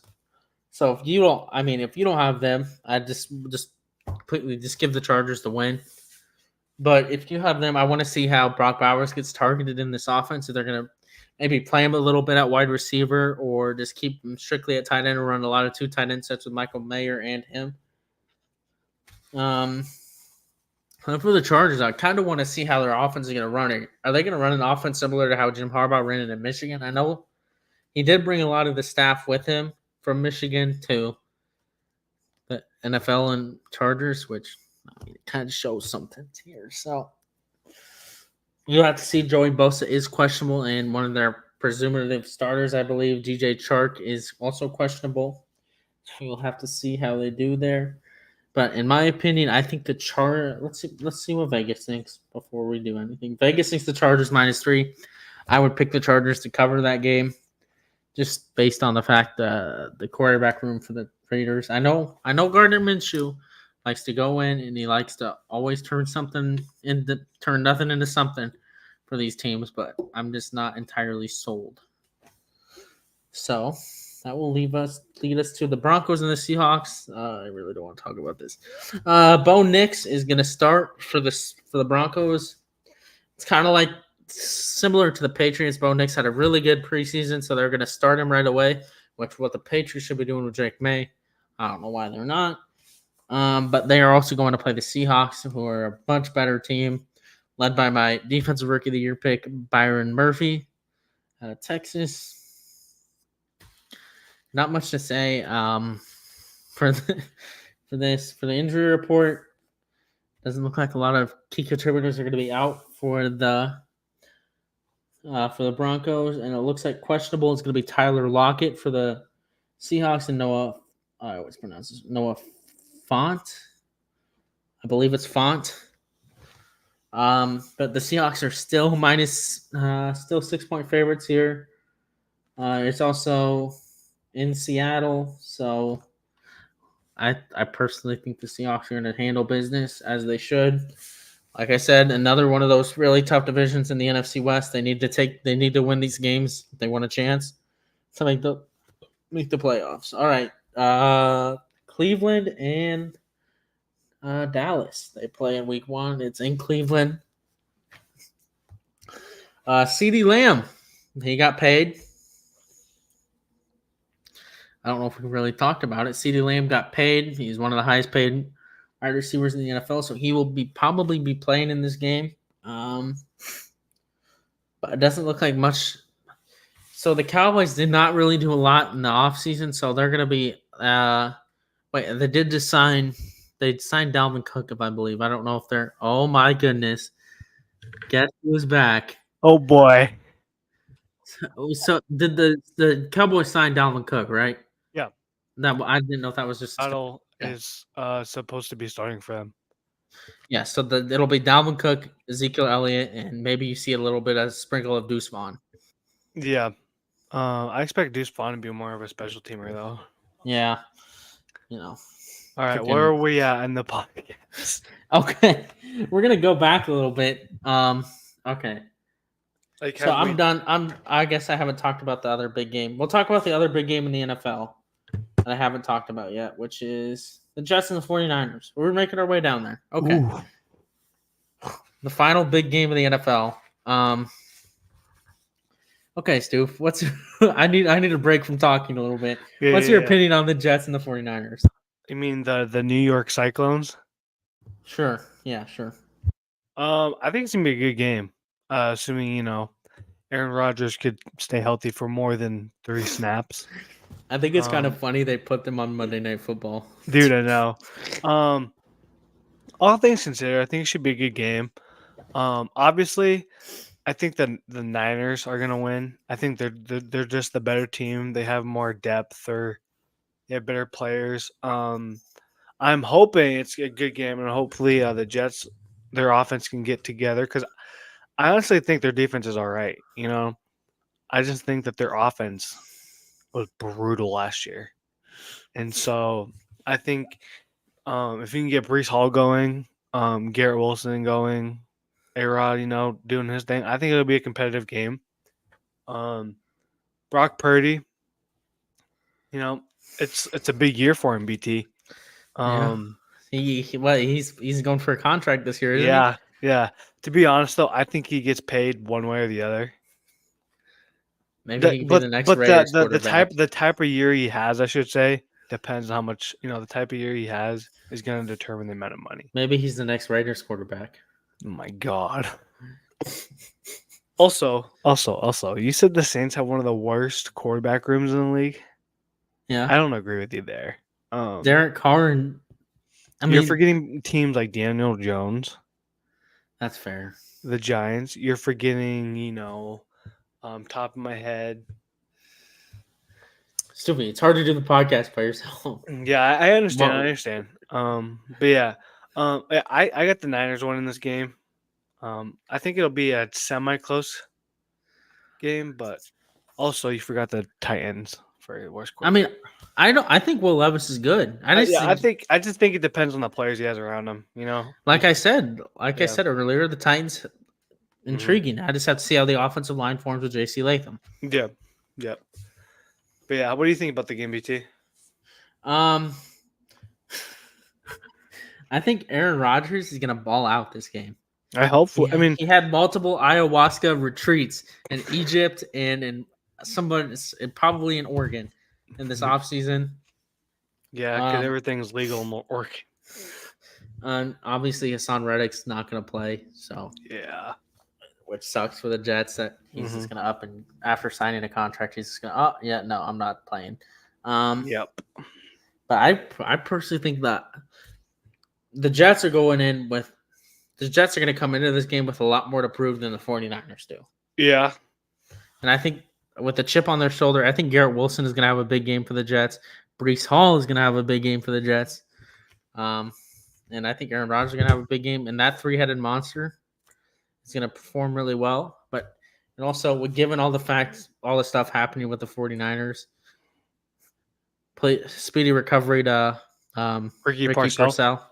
Yes. Mm-hmm. Did you Hopefully see it was like a teenager that did it too? yeah, like a 17-year-old. That's fucking wild, dude. So obviously, yeah. And it says on the ESPN app that Christian McCaffrey is questionable to play. Mm-hmm. He'll probably play though, if I had to guess. So one thing to watch. But I just think the Jets are going to come in and win. Yeah, I mean, I got the Niners just because I think they're the better team. But like I said, I think it's gonna be an awesome game. I can't wait to watch it. So it's Stupid, a do you want Monday to night get? game, right? Yes, that is the Monday Night Football game. Perfect. So we talk about the rumors coming out that the NFL might be moving the season back a week or whatever, and I mean, starting on Labor Day, so they can. not really. I mean, It's nothing that would line up because it's like what I was talking about a couple episodes ago. That they're trying to like make the season end later and try to make it like the Super Bowl on President's Day. So what I think was going to happen, they're going to add a week, Mm-hmm. and I think that's going to go probably at the beginning of the year more than at the end of the year, and then you're going to add an extra bye week in there, probably inevitably. So there's also rumors going around that the college football season is going to start a week earlier because the new playoff. So people that are worried about the college football season going to cut the beginning is going to get overruled by the NFL. I think if the NFL truly does that, I think college football is going to push the season back. They're going to, especially when they expand to 14 teams playoffs. We'll have to see. I don't know if they have to pass this or whatever. Last time they said they were going to expand the season. How many years did it take for them to pass and agree to it? Yeah. Yeah, so it still could be. It's going to be interesting for sure. It'll be very interesting. So, Stewie, we're going to go back. You want to give my war predictions and stuff like that? No, we'll go back to the Iowa State-Iowa game. Okay. Stu, we need your opinion because it was very hard for me to predict what you were going to say here. Hold on. I did do something. I picked Iowa to win. I said Stewie would be if he was over here. Stewie would be shaking his head at me, and you got Iowa over Iowa State. Yes, and then I also said Stewie would be the type of guy he would say, "All right, if Iowa State loses this game, I'm done watching Iowa State football for the year. It's over." Nah, so like, if we lose to okay, I'll just talk about the game. Yeah, that's fine. First of all, if we lose to Iowa, I mean, it's no big. I mean, I really want to win the game. You know what I mean? Yeah. It's in-state rivalry. Every game counts. You know, if we can get this non-con win against a Power 5 ranked team, that's a good win for us on the resume. Also, just fuck Iowa when we're playing them. You know what I mean? Yeah. No, but good reasoning. So, I have Iowa State winning this game. Oh man. Homer alert. Yeah, I'm gonna be honest. I am being a homer. That's fine. But the ESPN has it as a toss-up. I think you have to in this. You'd pick Oklahoma versus Oklahoma State, even if Oklahoma State was ranked. Fair. That's fair. So So hold on. I do have a question. Yes, sir. How does the loss of Caleb Bacon affect this game? Because obviously he's okay. I was going to get into that. So for those of you who don't know, Caleb Bacon, why on earth was he on special teams? No clue. He had surgery today. And how long did they say he was out? Like 8 weeks. Towards the end of the season, which is very, very unfortunate. He's a junior. I don't know if he at that point just medical redshirt. Yeah, that's what I'm saying. You should do that. Because he's very valuable to our team. And not only that, we're playing without Will McLaughlin, our starting linebacker from last year. Shout out Harlan. Yeah, fuck Harlan. Brees Hall. I mean, we had two offensive linemen out. Starting offensive linemen out this past game against North Dakota. But I'm gonna tell you this now: if we play like we did last week against North Dakota, we're gonna get a shit stomped in. I do got a question. What's up? How would you feel if Iowa scores 40 points on you guys? I don't think I'm not gonna say it because just knowing my luck, they're gonna score that much. Like all I gotta say is expect the dumbest shit to happen this game. Should we talk about the punt? Dude. So last year as a kick, remember there was a kickoff that Was that hit like a fucker's face. Wasn't it raining too? And it was like the worst offensive game of football I ever watched. Yeah, and we botched a kickoff and they recovered it on our 10. Was it as bad as running into your own player? Dude, that was just bad. I remember that game. We were at homecoming. Remember that? Yeah. And they were playing it on the big screen out in the lunchroom or cafeteria. And went out there to Stewie watch. Stewie did a whole surrender cobra. If you know, you know. He did it more than one time that night. No, you know. But yeah, it was, like just expect the stupidest shit. Like I'm talking first play, like throw it to someone, bounces off a helmet, someone kicks it, and Iowa somehow intercepts it. I'm talking blocked punts. I'm talking blocked field goals. That's just Cyhawk. That's the yeah, exactly. But that's like a common theme in this game. But I feel like our offensive line is okay. You know, I feel like just a little rough patch last game. I definitely feel like our offensive line can push their way forward. What scares me is our defensive line because we could not get any pressure at all on North Dakota. And not to knock North Dakota. North Dakota is one of the probably top 10 FCS teams in the country. They made the playoffs last year, and so. Oh, that's fair. A lot of the Dakota teams did, besides South Dakota. What? Besides South Dakota, a lot of the Dakota teams did. Oh, South Dakota made it too. Oh, well, then all the Dakota teams. Yeah, all the Dakota's team made it. Yeah, South Dakota last year was fucking way overrated. We were number 1, and when we went down to is it Yankton? Whatever, I don't know. No, Vermilion. We went down to Vermilion. They were ranked like 5, and we ended up shitting on them by like 40. So, but no, North Dakota, they're good team for FCS, but there's no reason why we should have been that close. And I said it last week, didn't I? Yeah. I said, watch them. We're not gonna get the spread. At least you're not Iowa. I mean, not Iowa, Oregon. Yeah. But I told y'all last week that we're gonna struggle against FCS teams because that's what we usually do. And I told y'all that like we probably weren't gonna cover, and we didn't. So, also let's talk about that fucking punt, okay? Like, it's just Iowa State, dude. Like the luck Iowa State has, but no. Getting back to the Iowa State game, if Rocco Becht can sling the ball like he did last week, I think we have a legitimate chance. Plus, Abu not, sitting out the whole second half because he could have gone back in. I think they just didn't want him to get injured. He was averaging 7.2 yards per carry, BT. He ain't no Boise State. Austin, dude. Buddy put up the greatest fantasy stat line of all time.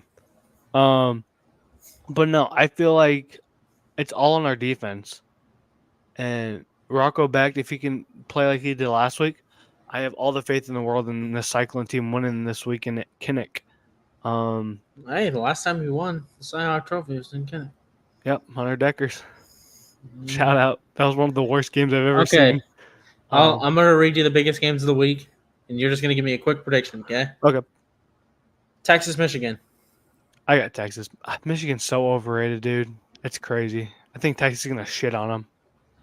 Oklahoma State versus Arkansas. Oh, good game. I could very well see Arkansas winning, but I think I'm going to go Oklahoma State. Big 12 homer. Okay, just kidding. Colorado, Nebraska. Nebraska. Boise State, Oregon. I want to say Boise State, but it's going to be Oregon. But hey. I'm not going to be surprised if Boise State puts up a fight. And Yes, what I if said on the Idaho pod. can, if Yes. Idaho can make Oregon look that, batting stuff, I think Boise State has a legitimate shot, especially with Ashton Genty. Okay. So here's what I said on the pod. I said if Oregon goes out to play like they played Boise State, like they played Idaho, Boise State's gonna win the football game. Yeah, yep, I have to agree. But I personally don't think Oregon's gonna. I think Oregon's gonna come out Yeah, looking a lot better than what yeah, they I did, do and I think too. they're gonna win. Yeah, but it's just like hypothetical. Okay. So yeah, Then the two main games we were gonna talk about originally: Ravens Chiefs, I got Ravens. and then the Packers Eagles. I got Eagles. All right. So Fly, now we Eagles, have to fly. talk. Now we have to talk about our favorite NFL team. Okay. I guess I'll go mine since it's first on ESPN for me. Mm-hmm. Texans and Colts. Texans returned to Indianapolis after obviously what happened with Indianapolis last year. Mm-hmm.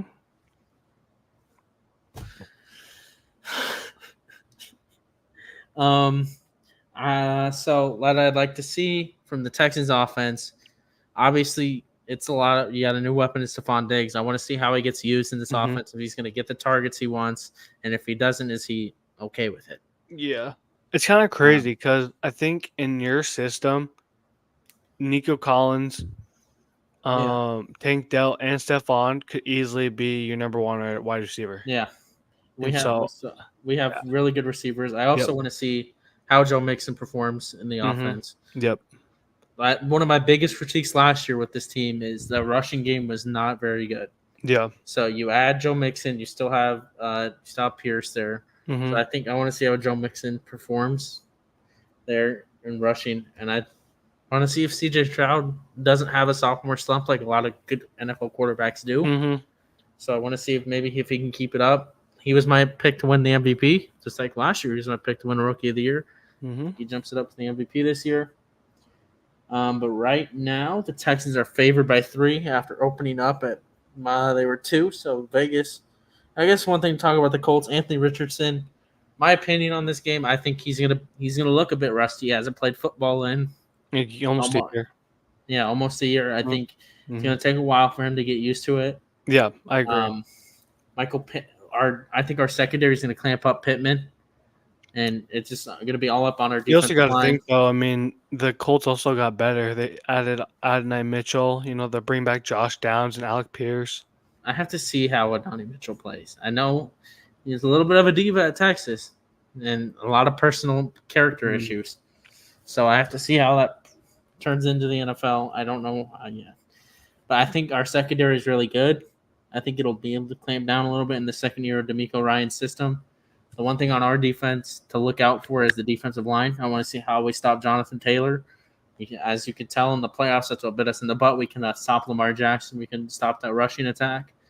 So we obviously added Daniel Hunter, Will Anderson. Will Anderson's on the other side, see how he looks in the second year of development. And then Danico Autry as well in the interior defensive line. And your secondary too. I mean, Jalen Petrie, Derek Stingley Jr., Jimmy Ward, mm-hmm. Jeff Okuda. I want to see maybe how he looks in this system. Oh, I completely forgot that y'all added him. Yeah, I'm a big Okuda fan. I feel like I have to see how he looks in our system. Yeah. But Texans are a 3-point favorite. I would probably bet the Texans to cover at 3 points just because of the fact Anthony Richardson's got to get used to. I like Anthony Richardson. I think he's going to be a really good quarterback. Obviously, going to be one of the best fantasy quarterbacks, but that doesn't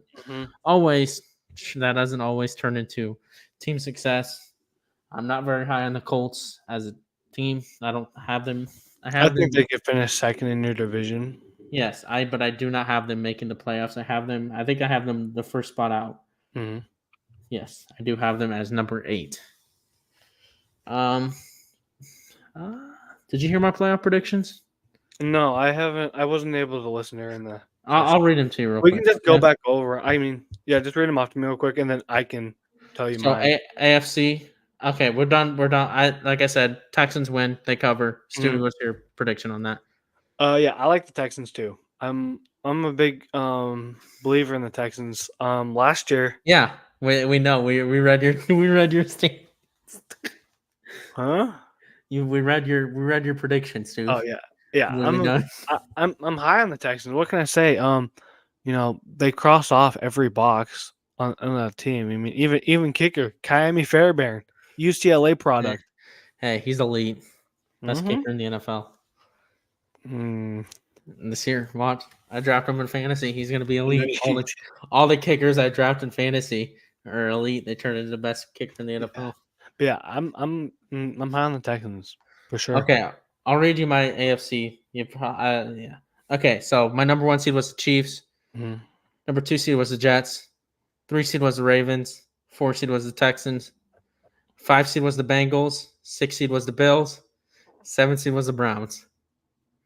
And then for the rest of my AFC, Colts, Dolphins, Chargers, Jaguars, Steelers, Titans, Raiders, Broncos, Patriots. Mm. I and it's not a big difference. Trust me, all the way down to the Steelers, there's 3, 7, and 10 teams and 2, 8, and 9 teams. Yeah, but we're gonna go 9-8. I mean, that's within the. I'd say 3 games is the margin of error. So I mean, 7 and 10 to whatever 9 and 8. It's not. Yeah. And then for my NFC, Eagles, 49ers, Lions, Falcons, Cowboys, Packers, Rams. So it kind of the Leaving, same one. yeah, leaving out the Bears, Bucks, Seahawks. Hmm? What was your Um, Super Bowl? Chiefs, Eagles. With the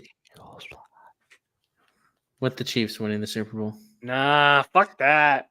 You know, we're gonna say it's not gonna happen. Then we're gonna be on the podcast come February. It can't happen. Pat Mahomes is gonna have a kid during that time. Yeah, guess what? February 9th, we're gonna come. We're gonna come back on. Oh my God, the podcast is on my birthday. We're gonna come back on What are we February. doing on February 9th? That's when the Super Bowl is. Hmm. And then February 11th, we're gonna come back and on my birthday, and we're gonna complain about how the Chiefs won the Super Bowl and how Travis Kelsey proposed to Taylor Swift on the 50-yard line of the Super Bowl. Mm. You know it, and I know it Very because well that's could just be. yeah. So do you want to go in depth about your predictions? Because I just kind of read them off. For my team. Yeah, yes, because So I just kind of read them off, and I felt really bad that I didn't give your reasoning. so Texans they got number one seed in the AFC. I just think like they're the most complete team, and if CJ Stroud, could have a season, if not better season than he did last year, with a better defense and with better weapons, I think their potential is like you're saying Super Bowl. Two Chiefs, it's the Chiefs. Not much to say there. Ravens, I think, are the best team in the AFC North. Lamar and Derrick Henry, that duo alone, I think, would be competitive in any division. So yeah, I have them winning AFC North. Jets, I think they're probably going to be one of the better teams in the league too. I just think they're in a very like 50 or 25 25. No, what it was. I'm not gonna. The Patriots, no chance I win. I think it's gonna be like. I'm not gonna do that math, but it's a good division. But I ultimately have them winning it.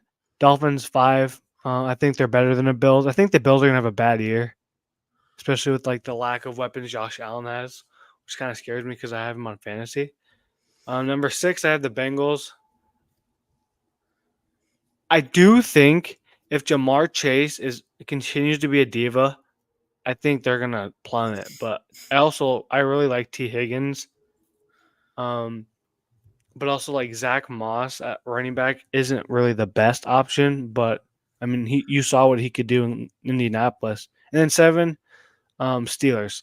I think if the Steelers can make the playoffs with Mason Rudolph as their quarterback, and last year with one of the worst offensive lines in the league, only to get a better quarterback and improve their line, I think they could finish between 5 and 7. I even think they could win the division.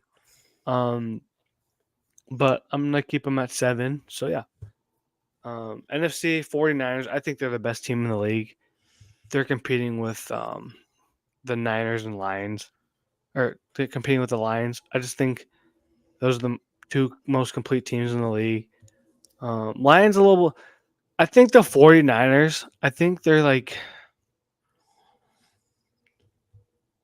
separating themselves a lot more in that NFC West.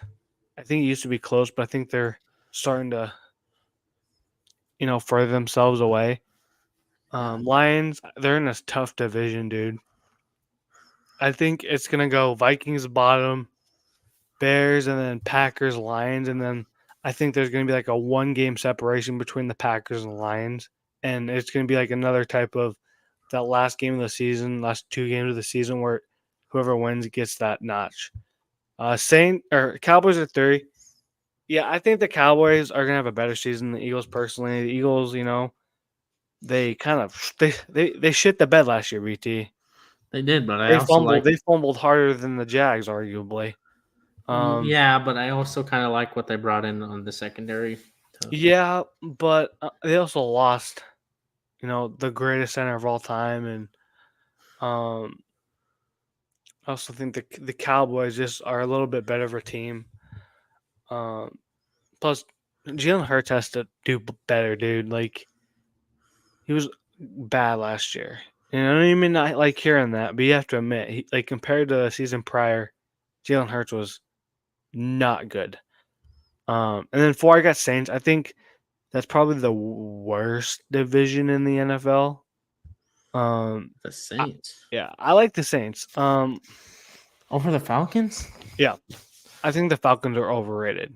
Um, just that whole division. I think it's gonna be Panthers, Falcons, Bucks, Saints. It's that it's weird to say it's one of the worst like divisions in football, but it's also a gauntlet because anybody in that division can win it. And plus, I Besides, like the Saints. besides the Panthers, Yeah, besides the Panthers, I like the Saints defense though, and you, like you're saying in the podcast, like you were saying earlier. I would not be surprised if Spencer Rattler gets some reps, but sooner or Derek later. Carr, Pro Bowl quarterback. He used to be a Pro Bowl quarterback. Had a rough year last year, but was in a whole new He's had a system. rough couple of years. Yeah. But people forget how good he was, especially I think in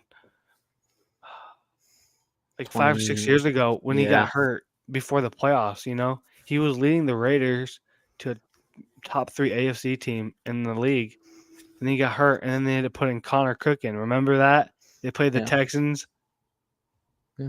and so yeah, I'm high on the Saints. 5, I got the Eagles. Um, I could switch Eagles and Packers here. I have Packers 6. I could have those 2 teams switched.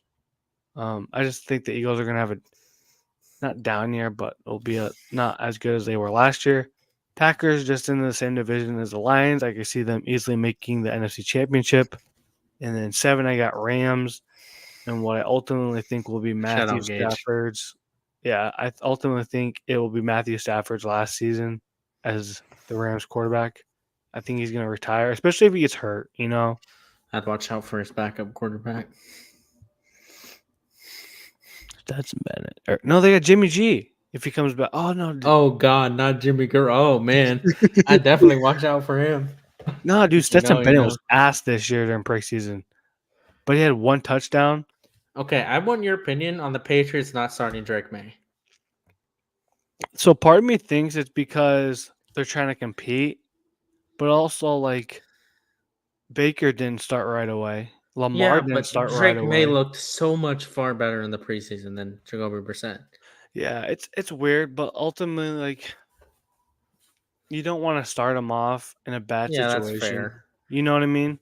Yeah, I but think you got to look at what the Browns did with Baker. They eased him yeah, into the lineup, and he and then threw him in week 2. yeah.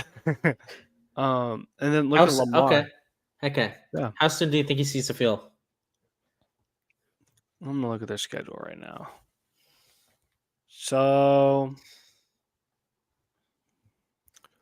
ooh, Yeah, they have a tough schedule. I damn. remember. Yeah. I mean, just based on their schedule, I could see him in week 2, but he is, dude. I think regardless, he's gonna get shit on. Dude, it would not shock me if the Patriots go 0-17. Yeah, I can see. I think the only game they could the games that they you could say with your heart that they could win the Titans, the Bears, maybe the Cardinals. Dude, I don't think they're gonna win a game. I think they'll win a game. I mean, look at last year; they were god awful and they beat the Steelers. That's just the Steelers. Yeah, it's facts. We lost to 2-4-12 Okay, years you know back. what? I guess we should probably talk about the Steelers game. Stewie, Arthur, whatever his name is, Arthur playing. Smith revenge game, Yeah, Arthur Cordero Smith Patterson revenge. revenge game. So I don't understand why the Falcons are favored. I don't understand the hype of the Falcons. Yes, they got Kirk Cousins, but they're still the fucking Falcons. The Steelers have I think they're on a winning streak against the Falcons. I'm gonna say that now. I'm not gonna hardwood. I'll look it up. Yeah, I think the last time we have a good record against them over the past couple of years. But Steelers are the underdogs of this game. Falcons are favored by 3. I ultimately think the Steelers will win this game. I think our Okay, defense is great. way too good to get shit on by Drake London and Kyle Pitts. I like our matchups. The Falcons' defense isn't really nothing to hold your hat up to. So, yeah, I think the Steelers are going to win this game, BT. So looking at this, the Steelers are on a 4-game winning streak. Their last loss to the Falcons was in 2006, 41-38 in overtime. Yeah. So, like I said, we play really good against the Falcons. Yes, but every single time, last time we played, 19-16 win. So really Was close that game. also the Big Ben year? 2022. No, so that was Pickett. Hold on. Fuck that. I think Box Pickett. score.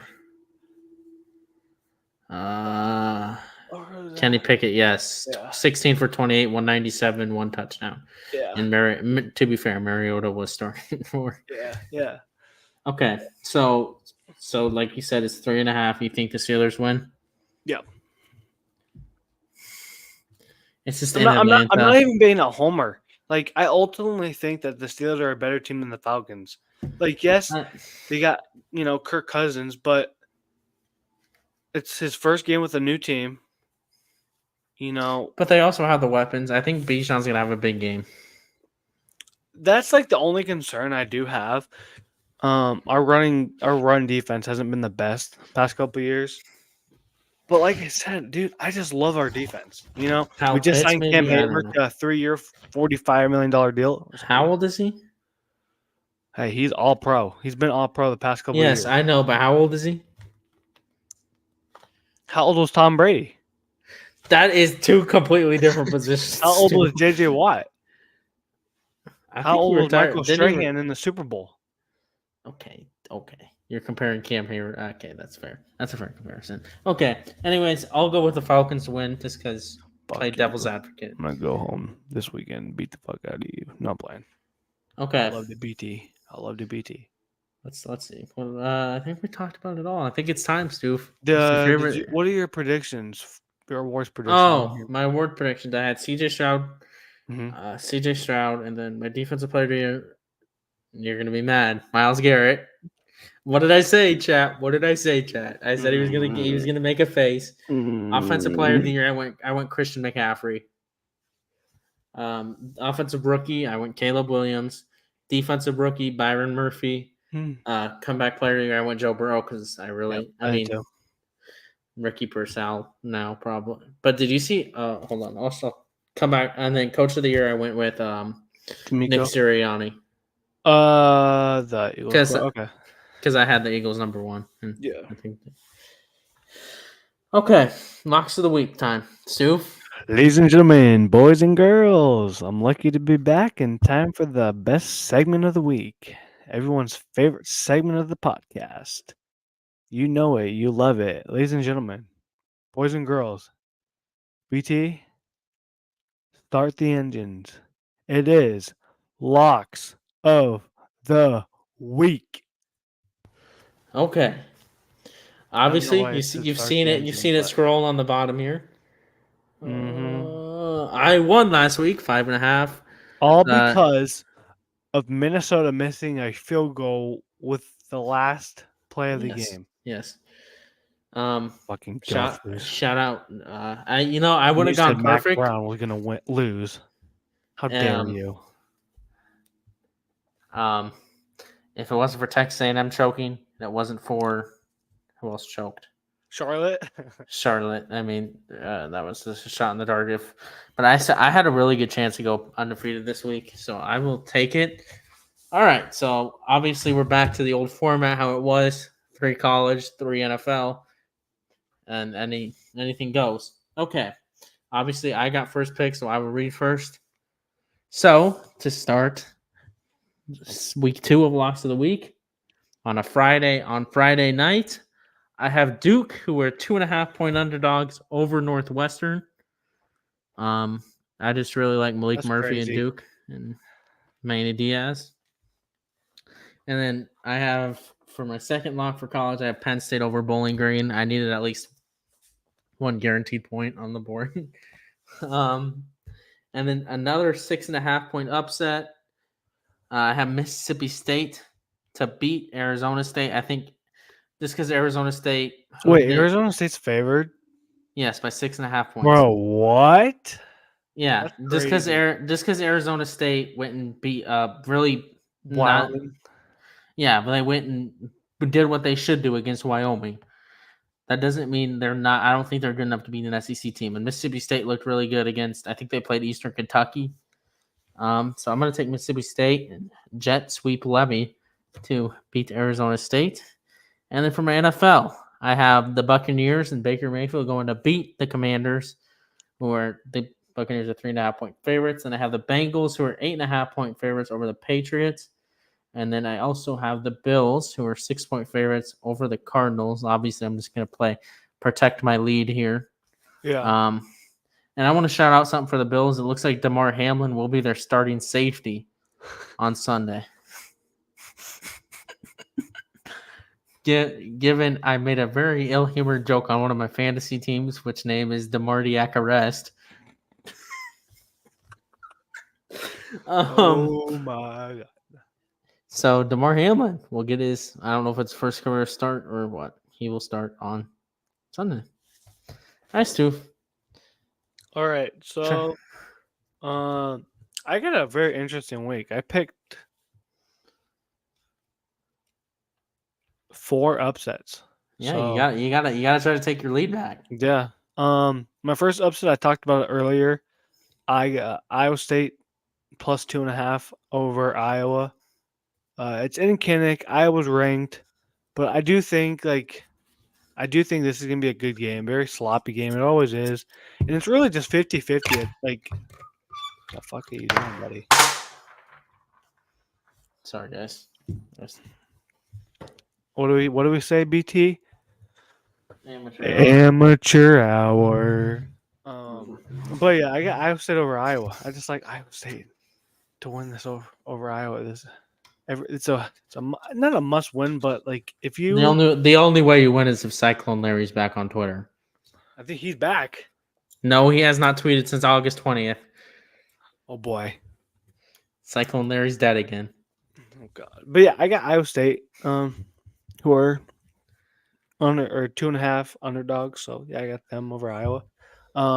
Like BT is saying, you got to have your one, lock game for when I got Ole So Miss. you at least get 1 point. Yeah, so I got Ole Miss favored by 41 over Middle Tennessee State. Hopefully they don't play like they did against Miami last year.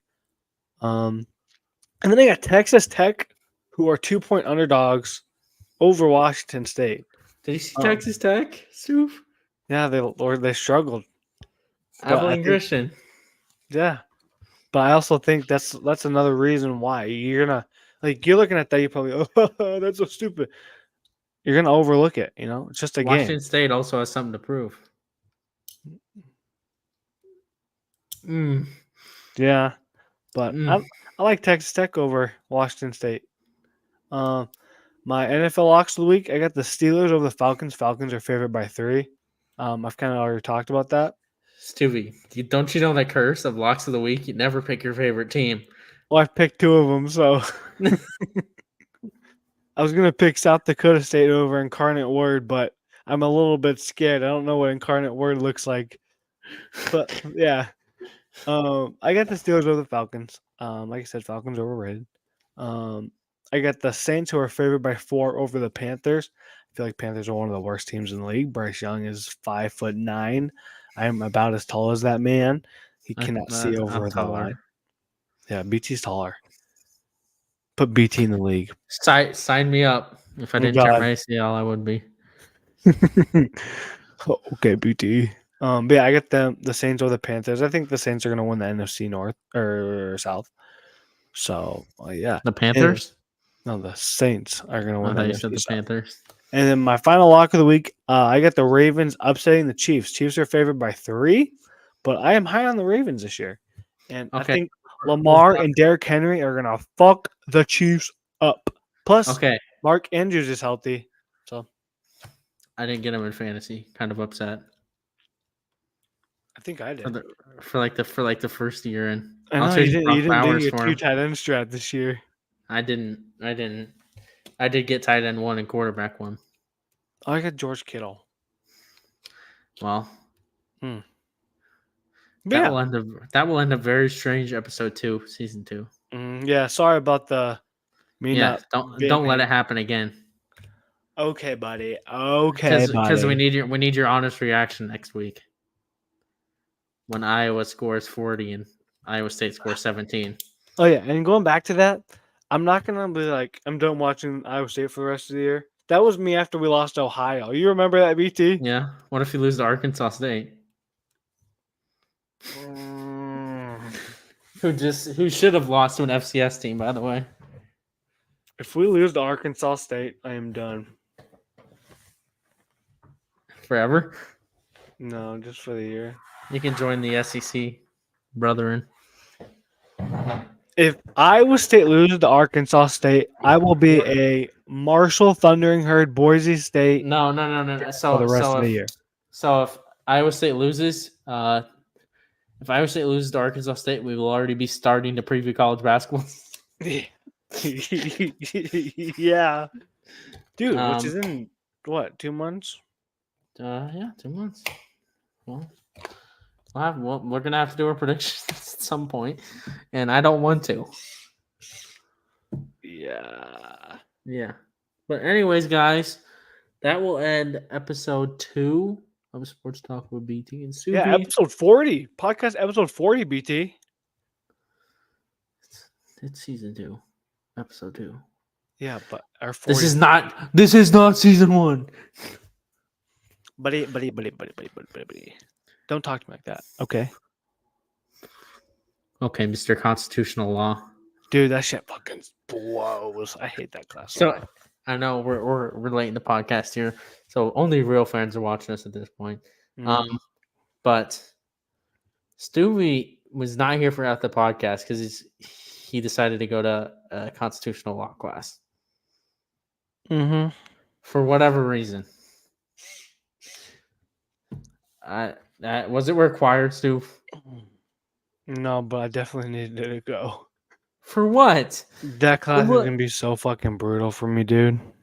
Constitutional I got law? a discussion thing due on Friday, and I have another assignment due next Friday. Why are you're not even going into government? I know, it's for my minor, so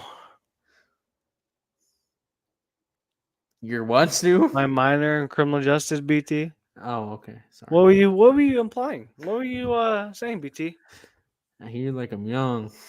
They're never going to sell. All right, we're going to get copyrighted because I'm seeing it. That's All right, it. ladies and gentlemen, we will see you back here next week for season 2, week. episode 3. Yes, and don't worry, I will be here. Yeah, you better. No better. constitutional law. Yeah, you're done going to that class. Yeah. You're done going to that class. No more going in person. But all right, ladies and gentlemen, that's it. We'll be back next week. Yes, next week we will be back, and Stu will be a very sad man because he cursed his teams. You know, is what it is. All right, we'll see you guys. Peace.